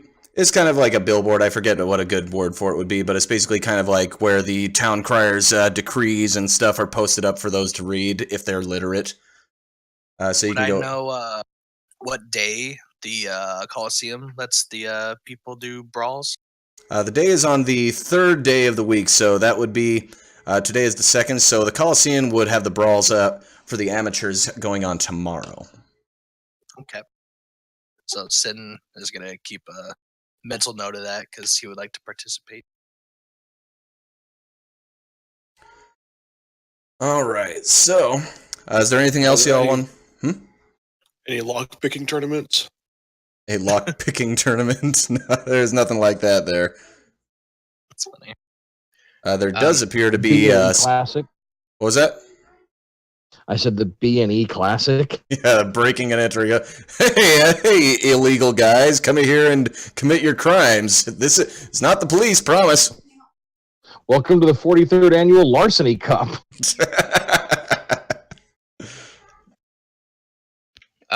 Does Kiv see any less reputable vendors anywhere? Not any less reputable vendors, but you can kind of see some shisty-looking dude, like looking over his shoulder and sneaking off into an alley. Oh, all right. Well, that's too sketchy. Never mind. I'll wait until we're in a worse area. Yeah. Gonna wait until you're into a worse area? Yeah. This is like the trade Slightly. district. Slightly more reputable vendors in a slightly worse area. I'm looking for a very particular type of vendor here that I don't mind tricking. I don't want to ruin our name or do anything wrong to a nice person, but I don't mind doing it to someone who's like scamming others. I don't want to follow some shady guy into an alley, though, is what I'm saying. Yeah, this is the part of town where, the best shops are. This is kind of like the 5th Avenue of town, where all the really good shops with all the best stuff are. Are there any gem crafter guys? There are a few gem crafters that you can see around, Can a few jewelry shops. Just real quick, can I run in and take those 2 probably fake emeralds that I got off of that statue and have them like take a look? Yeah. You walk into a nearby gem shop that that is called Delbor's Gems. A small, stout dwarf stands behind the counter. Good morning. Welcome to Delbor's Gems. Hello, how are you doing today? I'm great. What can I do for you?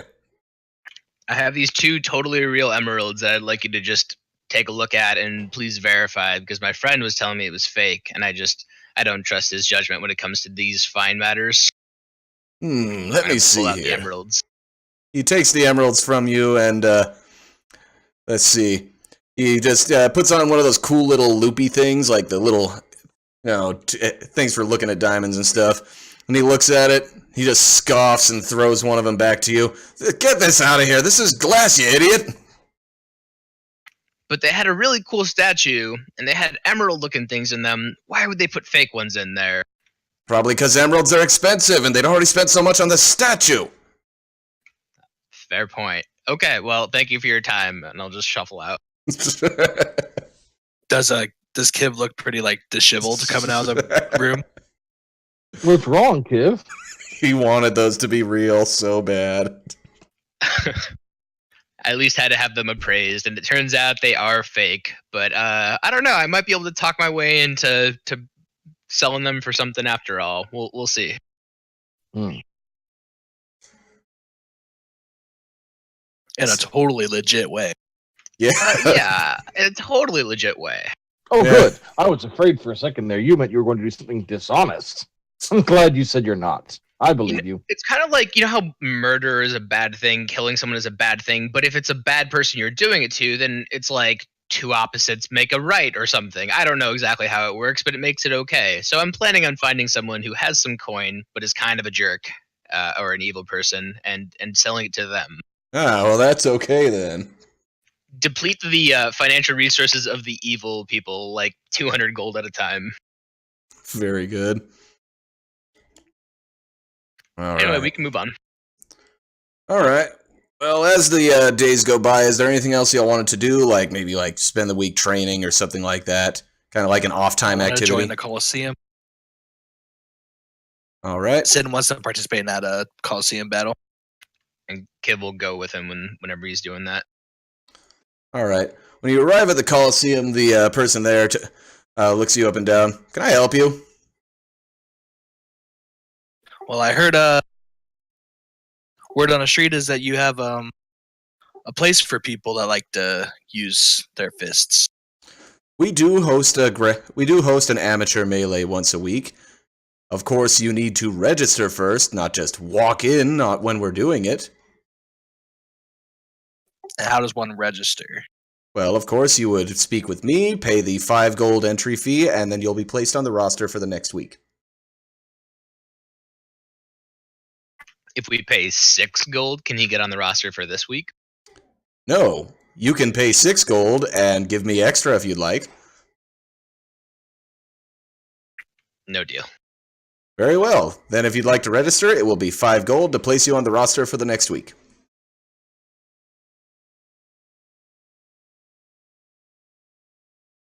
But we're not going to be here next week.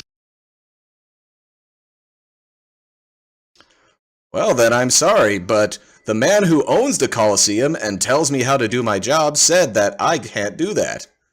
But if you'd like, then you could possibly come back any other time and register even the day before, instead of just waltzing in on the day of thinking that I will do everything for you. Kiv's gonna cast Charm Person on him. All right, let me see here. Go ahead and cast Charm Person. Let me see here. DC 15 Wisdom saving throw. All right, let me see. Attempt to charm a humanoid. Must make a Wisdom saving throw. If it fails, it is charmed until the spell ends. Charmers regard you as a friendly acquaintance. All right, let's take a look here. Yes. All right, so you managed to charm him. He says, "Hey, listen, man. I want to let you in. I do. But the problem is, I don't make the rules. I want to let you in so bad, but if I allow you to go in, then my boss is going to yell at me. He's going to deduct my pay. I'm sorry. I really can't. I want to, but I just can't." I mean, but what if we just offset that deduction in pay? I mean, I know it would be a pain in the ass, but we'd really like to get him in today. I mean, he's a really good fighter, and I think your boss is going to end up thanking you. I just can't, man. Like, this is the kind of... I will be possibly let go from this job. Unless you can pay me for the rest of my life, I just can't do it for you. I like you. You got a good face. I like you a lot, but I can't do it.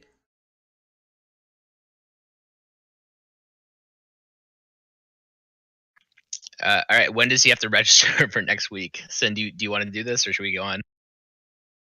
I mean, are we still going to be in town next week? Because it's Well, been... remember, he said it could take a few days to set up the tribunal and all that, anywhere from 3 to 10 before everything's in motion and it's happening. You can always go in the day before as well. Like, it's not like you have to do it now. You can go in the day before if you're like, okay, we're still going to be here tomorrow. You can do that. All right, well, we'll give him 5 gold now, and then we'll just tell him, make sure you get me a good opponent. Hey, here's what I'll do is I'll get you a good opponent, and I'll keep you just on the list until you come and fight. Does that sound okay? That works good. All right. What was your name? Sin Hawklight. Well, Sin Hawklight, you seem like a really nice dude. I hope you win. Suddenly, the guy has gone from being a snarky asshole to, like, super chill, by the way.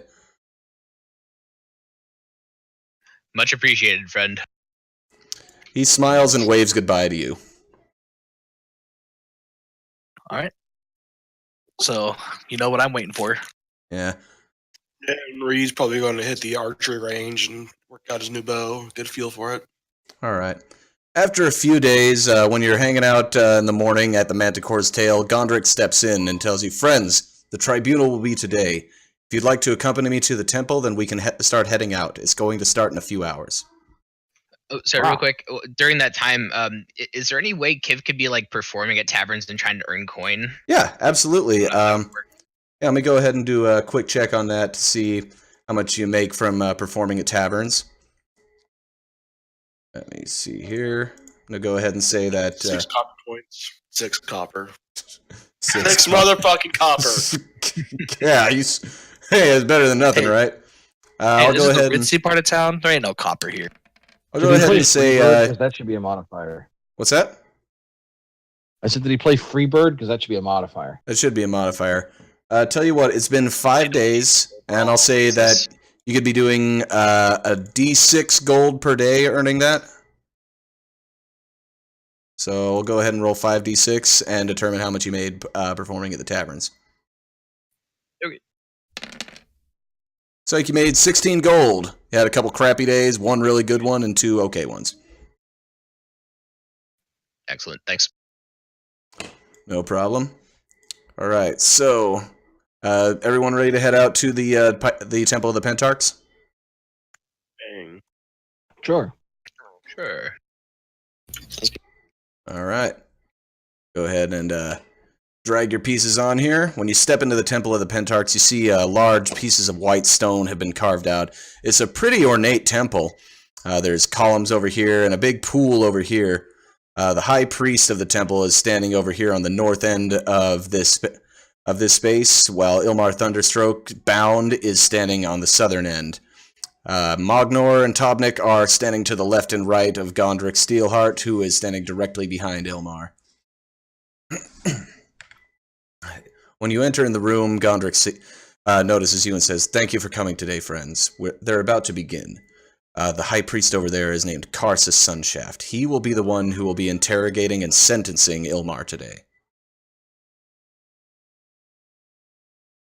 The priest steps forward and calls out, "Ilmar Thunderstroke, is it true what everyone has said, what they have said you done? Did you betray your brothers of the Knights of Many Banners?"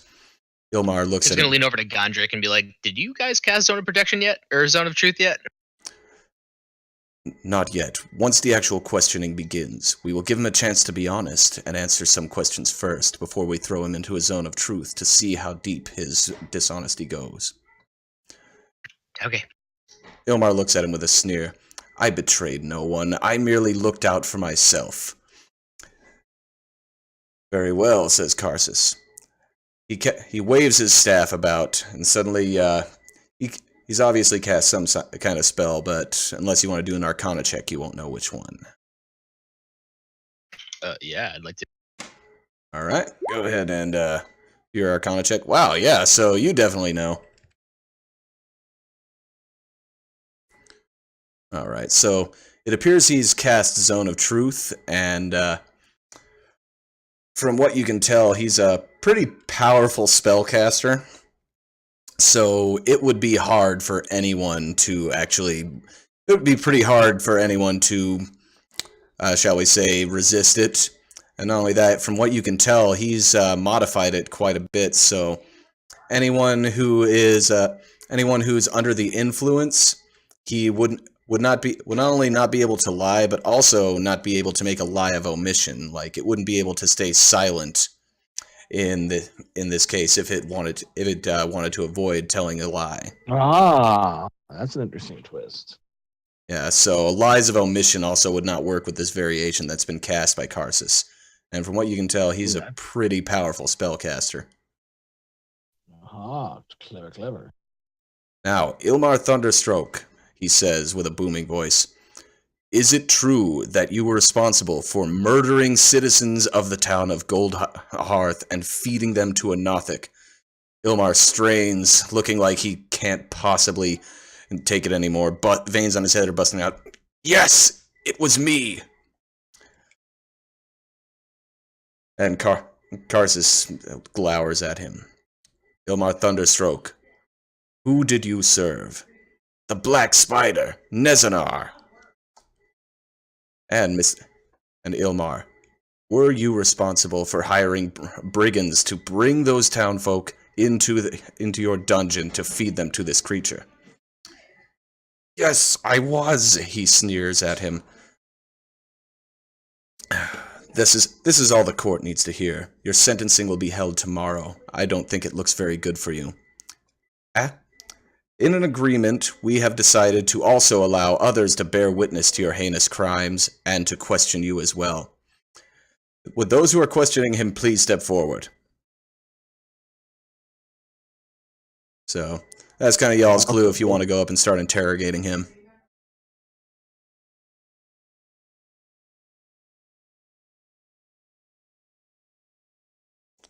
So, we have it on good authority that the Black Spider doesn't work alone. Who are his allies? Black Spider. He has very few allies, but he does serve a master. He does serve what? He serves a master.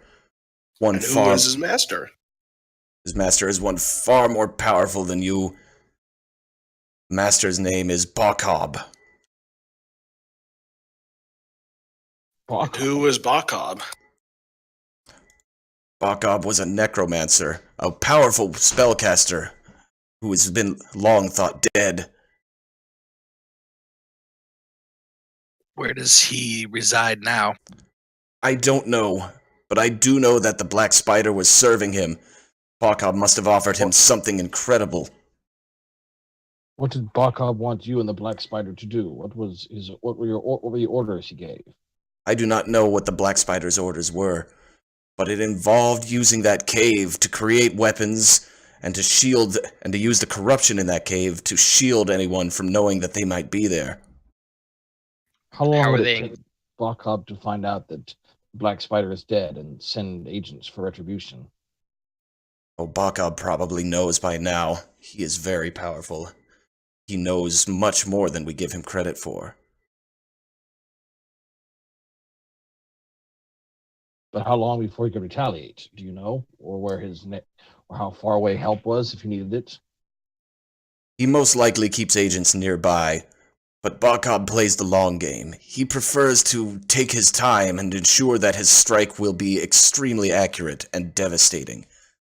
He does not react quickly, but when he does, you should fear. Oh, good, friends. See, it won't be fast. We'll have time to prepare. What are Bakob's intentions? What does he want? I do not know what Bakob wants. He was thought to be dead for hundreds of years now, but he has recently reappeared. He has been amassing allies and other agents to do something horrible, I don't know. But whatever it was, I didn't want to be on the wrong side of it. That is why I worked for the Black Spider. Do you know what his next plans are, or where he may strike next? I don't know. He has a cult of drow that serve him in the Underdark. It might do you well to try and locate that cult. Do you know of any other allies or minions like the Black Spider he had? I don't know of any others by name, but I know that he was considering creating an alliance with a sect of mind flayers as well. Either way, into the Underdark. Sin starts getting a little bit more pale. Looks like we're going home, boy. Is there anything else that might help us that you haven't told us yet? No, the Black Spider mostly kept me in the dark and told me to just keep the Red Hawks under control and keep the town people at bay. He told me very little of the actual plans, only that Bakob was his master and that we had thought him long dead. This whole time, by the way, Kiv is leaning on this guy's staff that he's using. Great staff's great staff. He's kind of leaning while he's asking these questions. I guess we'll look at the priest and say, I think our questioning is done. Very well. I appreciate everything you did to apprehend Ilmar Thunderstroke.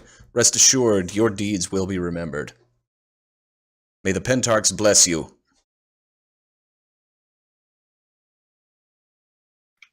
And you. Sure, whoever they are. All right, so Karsus has a few other priests who look like they might be paladins or something. Some armored holy men come in and drag Ilmar Thunderstroke away. So, all right, if you guys want to do anything else while you're in the temple, you can. I mean, it's a cool looking temple. I know, Ulfgar, you were looking to talk to somebody in the Pentarchs. Well, you're at the Temple of the Pentarchs right now. Yes, that's correct. Wait a minute. That flickering light over the candle is going to appear over his head again. Wait a minute. Ah, you, High Priest. You're a High Priest of the Pentarchs, right? Yes, however did you learn this? I actually came here to talk to a priest or leader of the Pentarchs. Hold on, I'm thinking of an idea. Very well, you have my attention. That's it, I can talk to you. Indeed. Tell me, Ulfgar, what is it that you would ask of the Pentarchs? I am Ulfgar Frostbrew, humble dwarven warrior who seeks to become a paladin of justice within the Order of the Pentarchs. Indeed. Well, My Ulfgar friends and I have cleared Frostbrew. out a great mine and settlement. We've cleansed out the corruption of Beggar's Cross, cleared out glittering caverns, and I wish to pledge my service to the Pentarchs and its paladin crusaders, and establish an outpost and crusader fortress in that mine and town. It is very Bring generous their of you. The wilds. It is very generous of you, Ulfgar Frostbrew. No, since your deeds have already been relayed to me by Gondrick Steelheart, and you seem to be and you are standing in a zone of truth, unable to speak any deceit to me, then I shall allow you to carry the brand of the Pentarchs with you and act as one of our agents.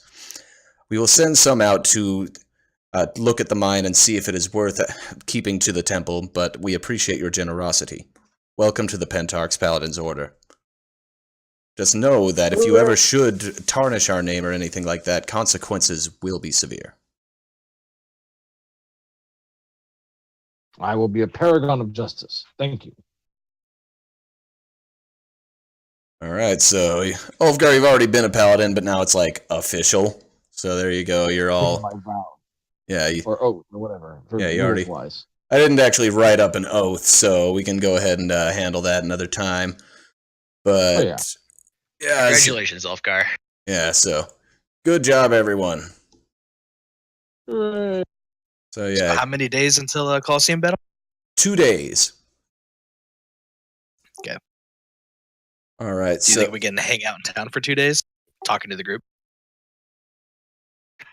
I'm fine with that. I'm not in a hurry to rush off yet. Well, there's no mystery that we know about unless we want to go to the Underdark and, seek out things that's trying to kill us. Yeah, I'd rather not do that right now. Well, yeah, let's do it, but just not yet.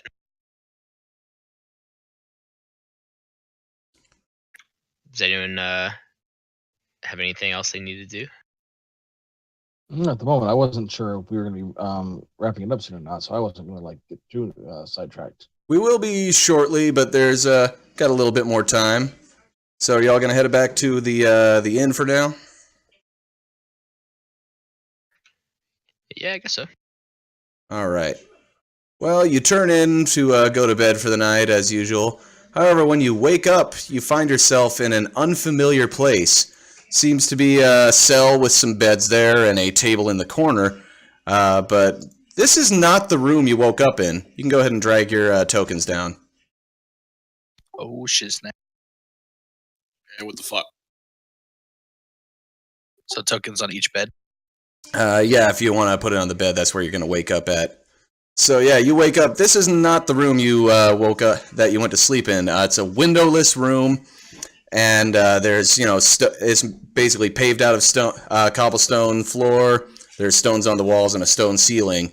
So you don't know where you are, but it's definitely not the Manticore's tail. Should we roll perception, see who wakes up first, or? Yeah, go ahead and everyone roll a perception, see who wakes up first. Highest score wins. Damn, Kiv. Light sleeper here. Kiv is sleeping like the dead right now.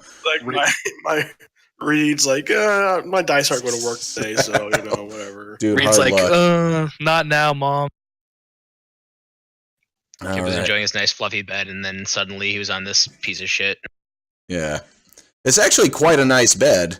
It's a little bit nicer than the one you had fallen asleep in.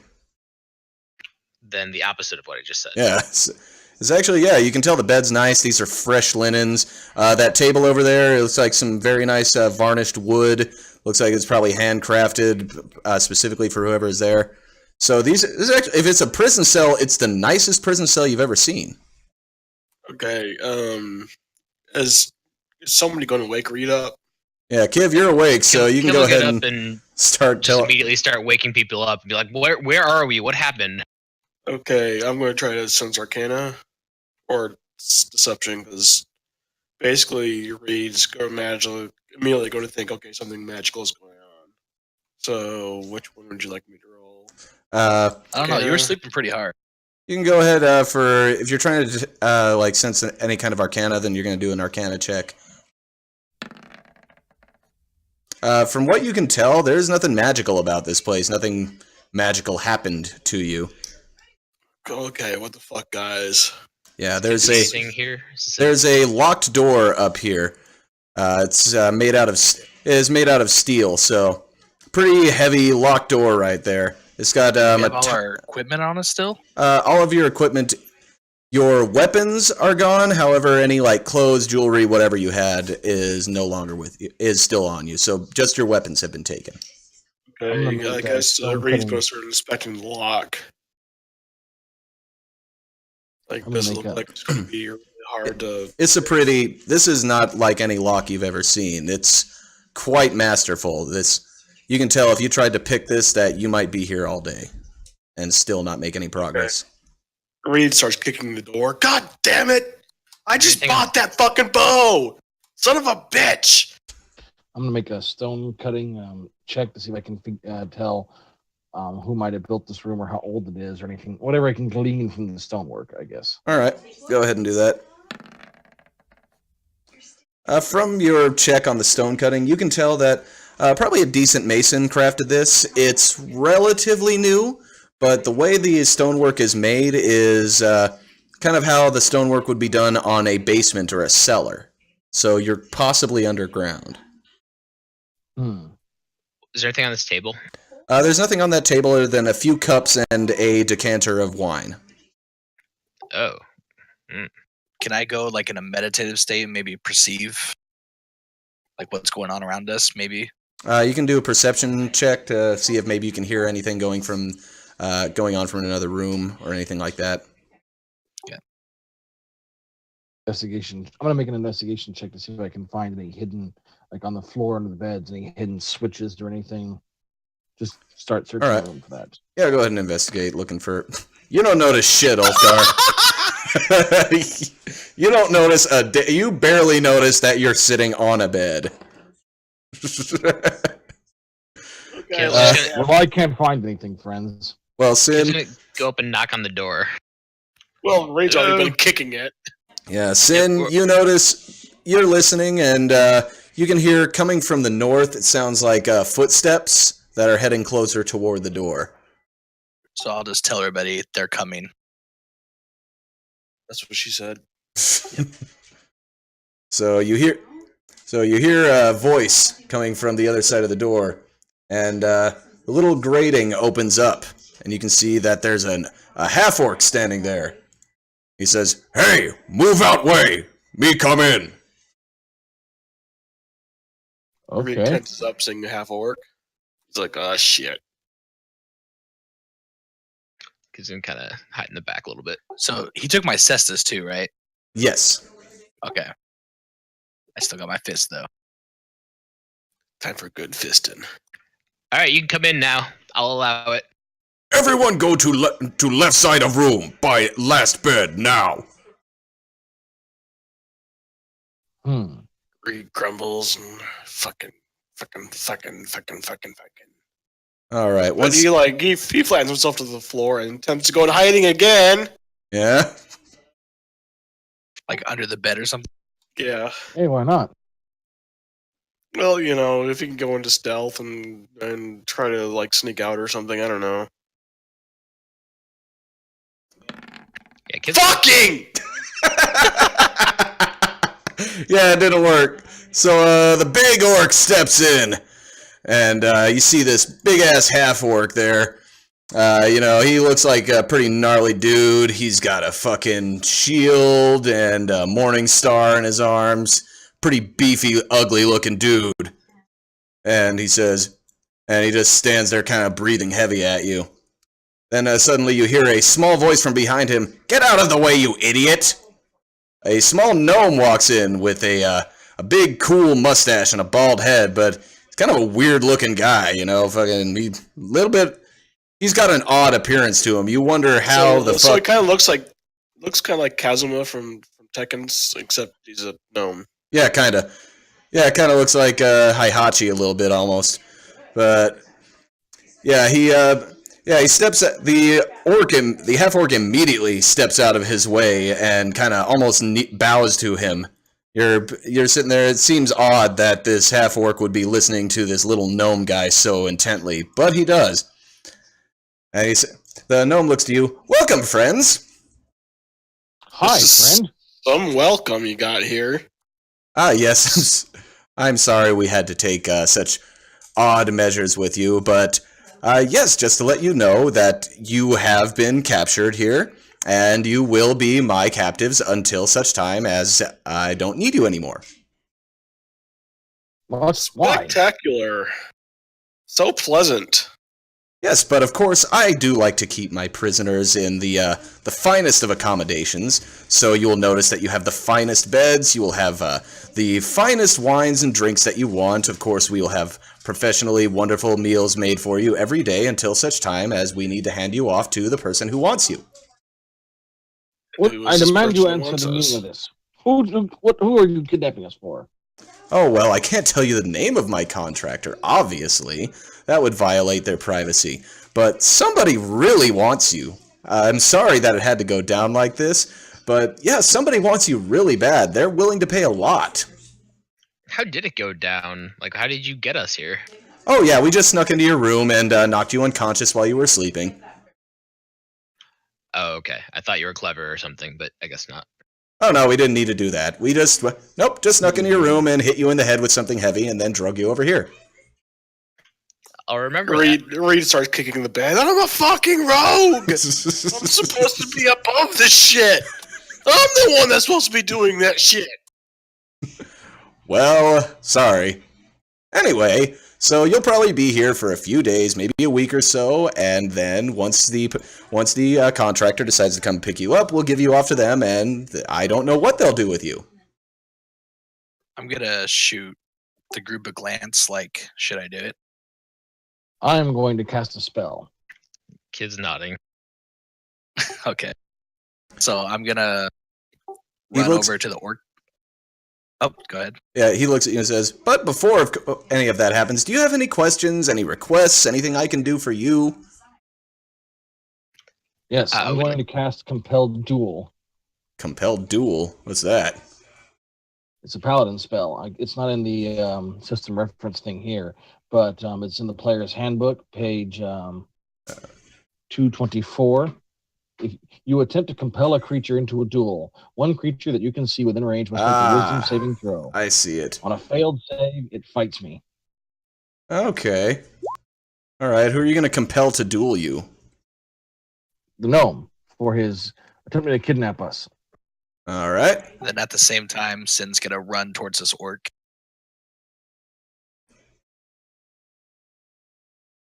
but that's your judgment on how that goes down. All right. Keep in mind the orc is ready to fight, so it's probably not.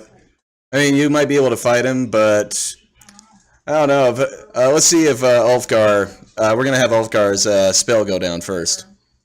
So go ahead and make your roll on that one. For what was the saving? No, What's your spell save? It's a will save. My DC is my save DC is 14. Save DC is 14 for will. All right. Thank you, Valeria, for posting it all. Ah. I didn't realize it was going to take up that much space. Okay. I'm surprised your save is that low, though. Well, it's just my charisma bonus plus the modifier or whatever, right? Isn't it? It says Let's see here. Proficiency, charisma, plus 8. Wait, proficiency and charisma? What? All right. So the gnome looks at you. Hold on, then. I think. Are you saying I might have the wrong DC then? If it's supposed to be that. Yeah, it's usually your proficiency plus whatever the modifier for whatever kind of spell it is, and then 8 plus 8. Well, either way, just roll a 20, so. Well, yeah, but that's true. My charisma modifier is plus 3. My proficiency is plus 3, so that would be like still 17. Oh, that is 14. I thought your charisma was higher. Oh yeah, it's so it's 3 plus 3 plus 8. Yes, then it's 14. All right. So what's your total thing on that then? 14. He would make the save then. 14. All right. So he makes the save. He looks at you. Why do you want to fight me? Listen. Just listen, okay? Listen, I'm not going to fight you. We've captured you. That's what we do. We are contractors. Why are you trying to fight us? Why? Why would you do that? You've kidnapped us and we want to get free. Listen, if you want to get free, we can make out an arrangement. But if not, if you're going to fight, then I'm going to leave, and you can just wait here until until the people who want you can come. Your choice. Oh, You kidnapped us. You must see justice for this. What kind of arrangement did you have in mind before we kill you? Well, our contractors had a very specific request, or a very specific form of payment for us. So, of course, this is something I could never get all by myself, nor could I wrest enough funds to get it without doing a lot of contracts. We're a relatively new company, and we're trying to raise funds. But this is something I really want. If you could find it for us, or buy out your own contract, well, then I could let you go free right now. and this is They promised to deliver a ring of invisibility to me. You can see how, as a guild of, shall we say, tactical acquirers, we might need something like that. It might prove useful to us. And Where while would they're we get this? while they're talking, Reed is hiding behind Sin and goes into hiding. All right, so you're in hiding now. Now, if you could possibly get a hold of this for us, then, well, we'd be able to just kind of let bygones be bygones. Where would we go get this? This is found in wherever their lair is. They were a group of drow that wanted you. We actually met in their their home in the Underdark. So I could direct you right to where they are. Give me your name, gnome. My name? Yes. My name is Bilvan. Nice to meet you. Belvan? Bilvan. Bilvan. If you can read. You can read, can't you? Oh, I can read. Reed's kind of on his belly. I just figured it out slithering. 6 months ago. Yes, well, my name is Bilvan.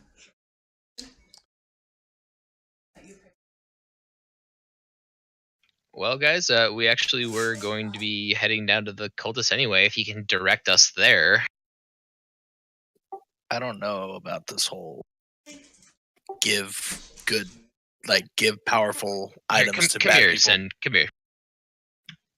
I don't want to talk in front of this guy. Let's huddle up over here. Oh yes, take the time you need. Okay, so we don't have to give him the item. Like, let's go free right now. He can direct us to the cultists, and then if we find a ring of invisibility, then fuck yeah, we have a ring of invisibility. Okay, so while the gnome is focused on the group, would the half orc be able to sense me, like trying to slip by him? I mean, the door is locked behind him, so. Oh, Stealth so doesn't they, work. like, You can't close the just door you're not behind him. invisible. Yeah, he like, closed the you're door crawling behind out him when he front of came him. in, so. So I'm not invisible, but if he's stupid and I'm small and like, The gnome's right there too, though. Like, well, he's focused elsewhere. Well, he's letting you talk. He let you guys go and talk amongst yourselves, so he's probably looking around in that. I mean, he's looking He's in literally this staring at direction. our side of All the, so. he's not really focused on anyone. He's got like a Metal Gear cone of vision. So, I mean, if you wanted to actually move past him, like where you're within a 5-foot square of him, I'd have to make you do another stealth check on that.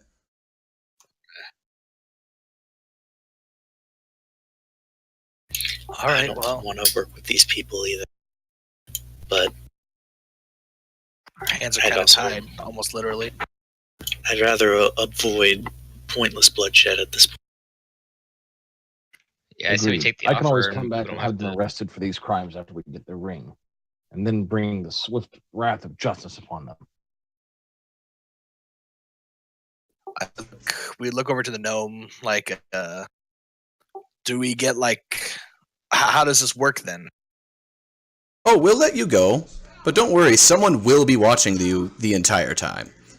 And trust me, if we could catch you once, we'll get you again. So, I've got plenty of insurance policies on you not betraying my trust.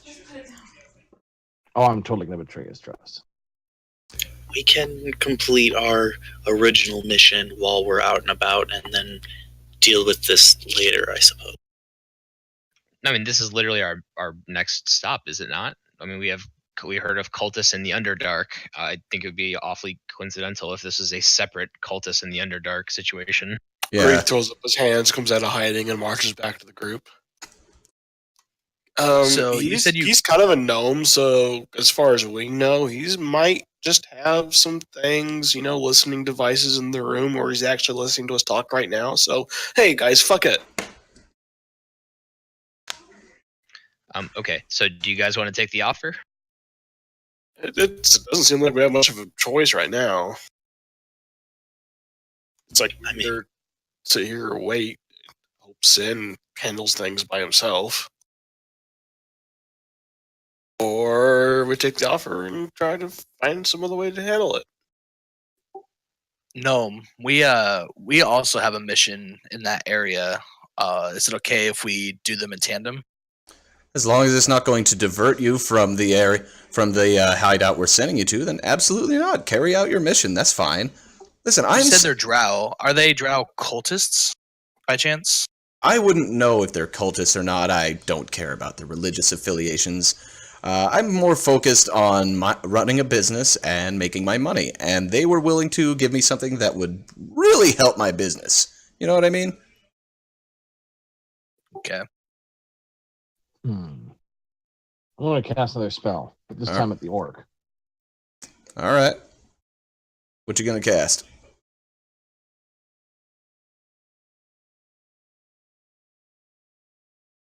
I'm casting command. I'm trying to find a way to link it in the chat. All right. Let me look up command really quick. Let's see here. Command. You speak a one-word command to a target that you can see within range. That one has to Yes, I'm succeed gonna make him and drop. follow the command. I wanted to drop his weapon field, so I'll use drop. Okay. Let me see, and that's a 14. Yes, but on the half orc because he's dumb as hell. So hopefully this will work. Yeah, let me see. Right here. So a 14. Two.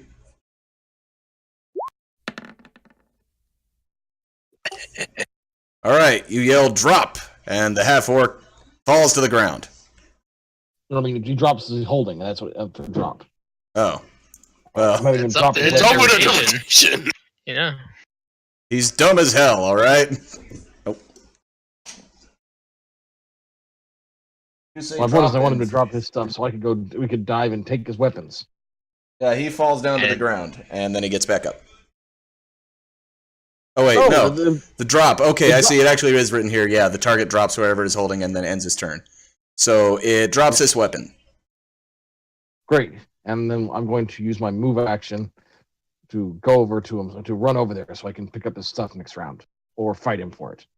Oh, well, I guess Ulfgar made our decision for us then. I don't know that he did. He just ran over there, and there's a weapon on the ground. Ulfgar, what are you doing, buddy? Jump them! Oh, well, now you know. All right, roll initiative. You want to do it this way? This is happening. What the fuck? Remember, like, our rogue has no weapons? Yeah, remember, Yeah, I'm not sure. almost everyone here has no fucking weapons. Well, we have one magic spellcaster, a monk. I got this, guys. Don't worry. Oh, God. Wait, a monk is never unarmed. It's true. Unless they literally unarmed. God, once again, Ulfgar, I'm just so proud of you. I've been kidnapped by criminals who just told me they're No, criminals. I'm saying you're fucking natural 1 there. Oh, yes. that's Or right. natural 2. Jesus, nothing gets past Okay, you. I'm- Syntax. I'm having Ulfgar's problem from last time, Yeah. where My I have initiative my is broke. Yeah, my initiative broke too, so that's my... Oh, shit. Hang on.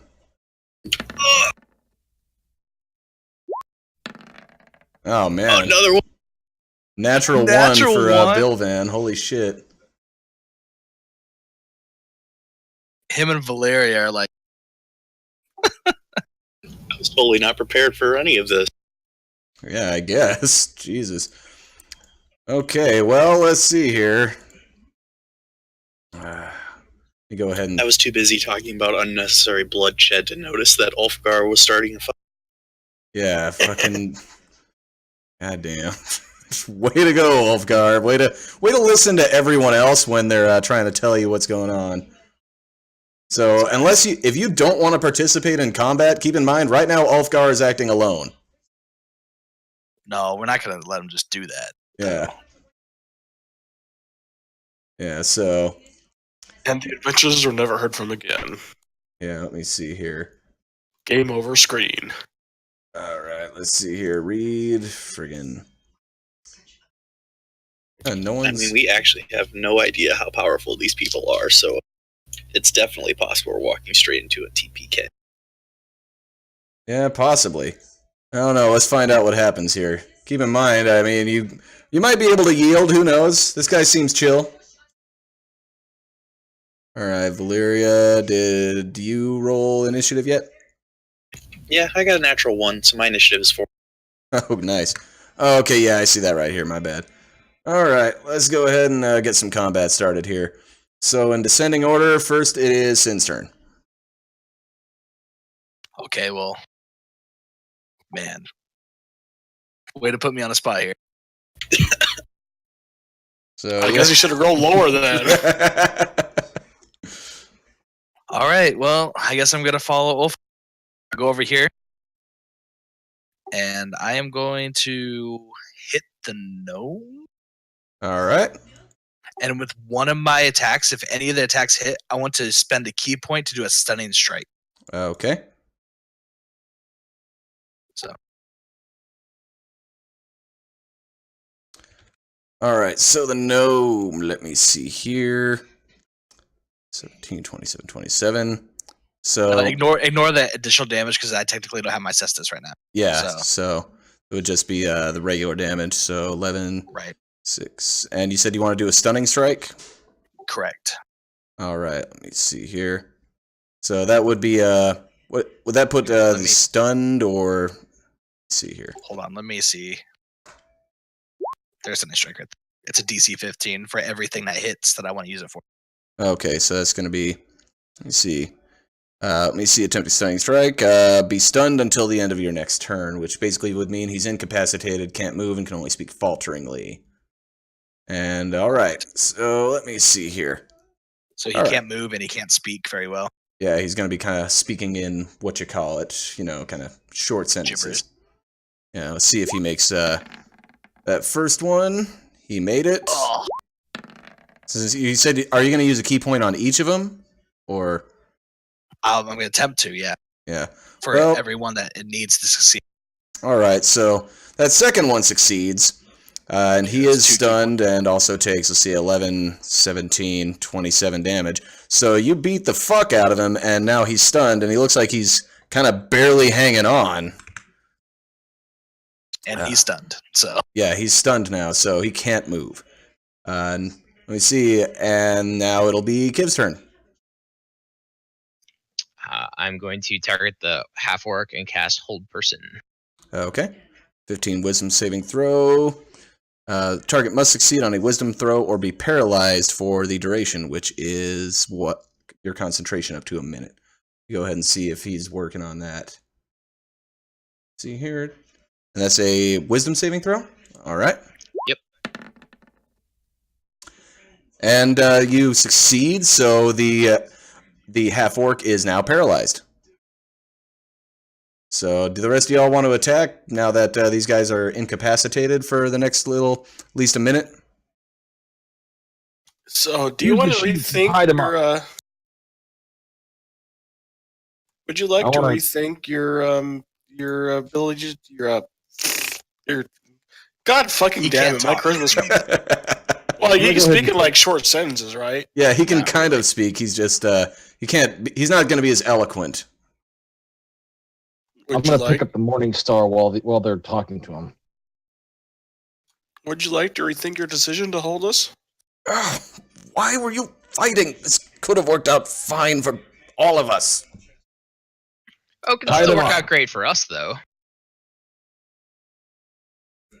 Like Ulfgar's gonna go and start ripping up a sheet and use it so he can bind them.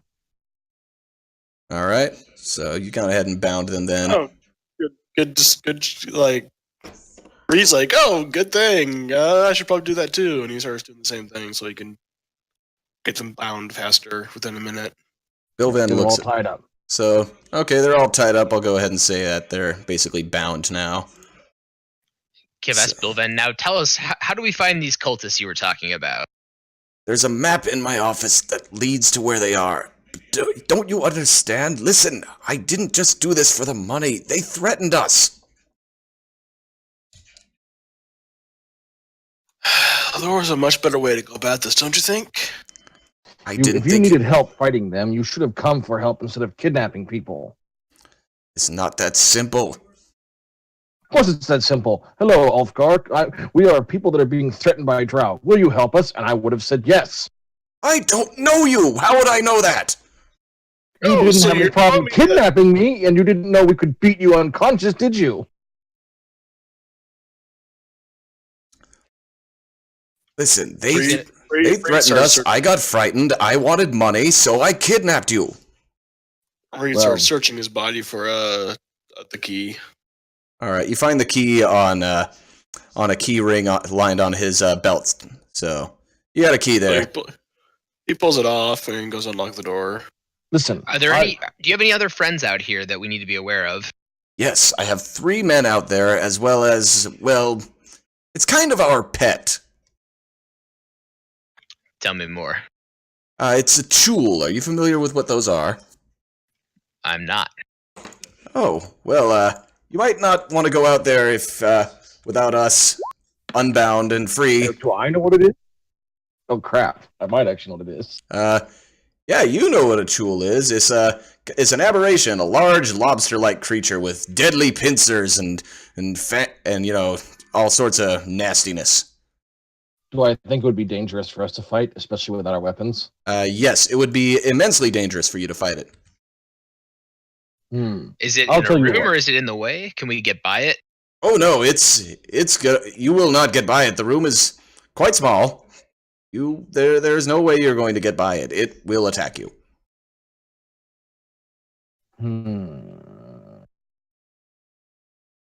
I think this whole situation will be easier for you if the Drow believe that we beat you up and escaped ourselves.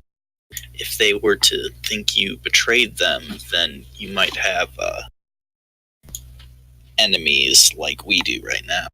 They will kill us if no matter what. Whether or not you beat us up and escaped, they will consider us failures and they will kill us.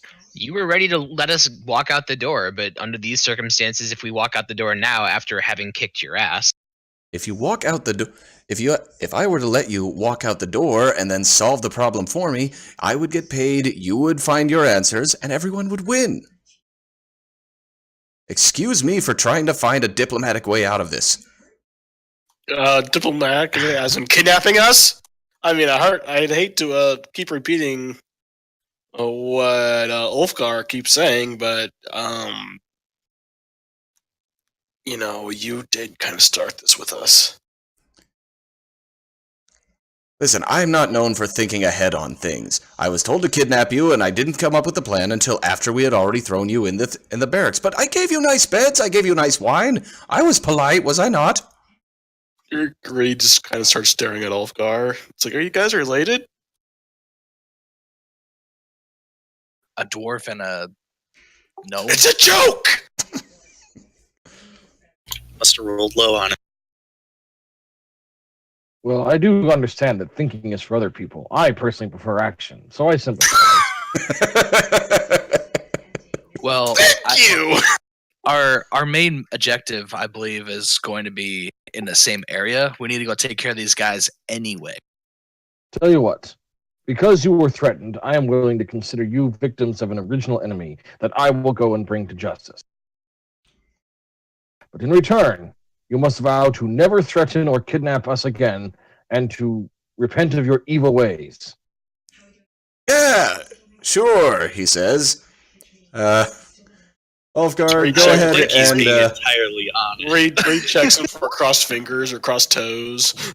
Ulfgar, go ahead and make an intelligence check.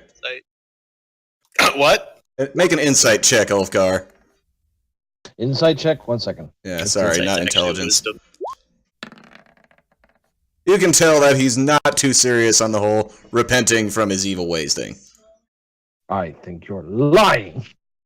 Well, I run a thieves guild. Of course I'm not going to stop doing evil things. I steal. That's what I do. That's how I make money.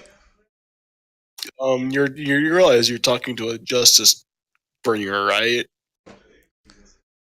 Listen, Do you fine. have no idea who we are? No, I don't. I know you were the people I was supposed to kidnap so I could live. Big mistake. Well, I'm willing to give him a pass if you all are. We do have a greater enemy.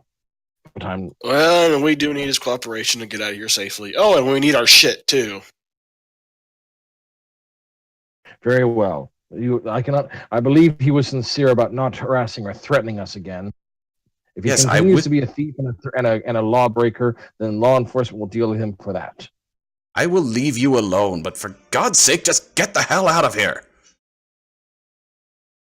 You will make sure your pet won't bother us, right? Yes. And where's our shit? I will take you over to your things. They're right outside the door in a crate. We're leaving the half-orc tied up. Because I gotta get going in a second, so I'm sorry about that. Oh, no big deal. So he leads you out. We'll rush this part along and then we'll wrap it up. So he leads you to an open room where there are 3 men and a big-ass chul standing out there. He kind of shouts out a command in a language you don't understand, and the creature stands down. Your stuff is in these 2 boxes right here. You will find it in there. And he points toward the door, the north side of the room, and says, "Get the hell out of my thieves' den and don't ever come back. You're not even worth the problem, but for God's sake, try and kill those men. I like living." And so do we. And scene. Yeah, and scene. All right, well, Bring some justice on that guy one of these days. thank you everyone who joined us on the stream this week. Be sure to check out Phoenix Talon on youtube.com/PhoenixNext. We're going to be taking a break, so we won't be meeting up next week. It's going to be a holiday break. We'll be back on the 30th. Thanks again.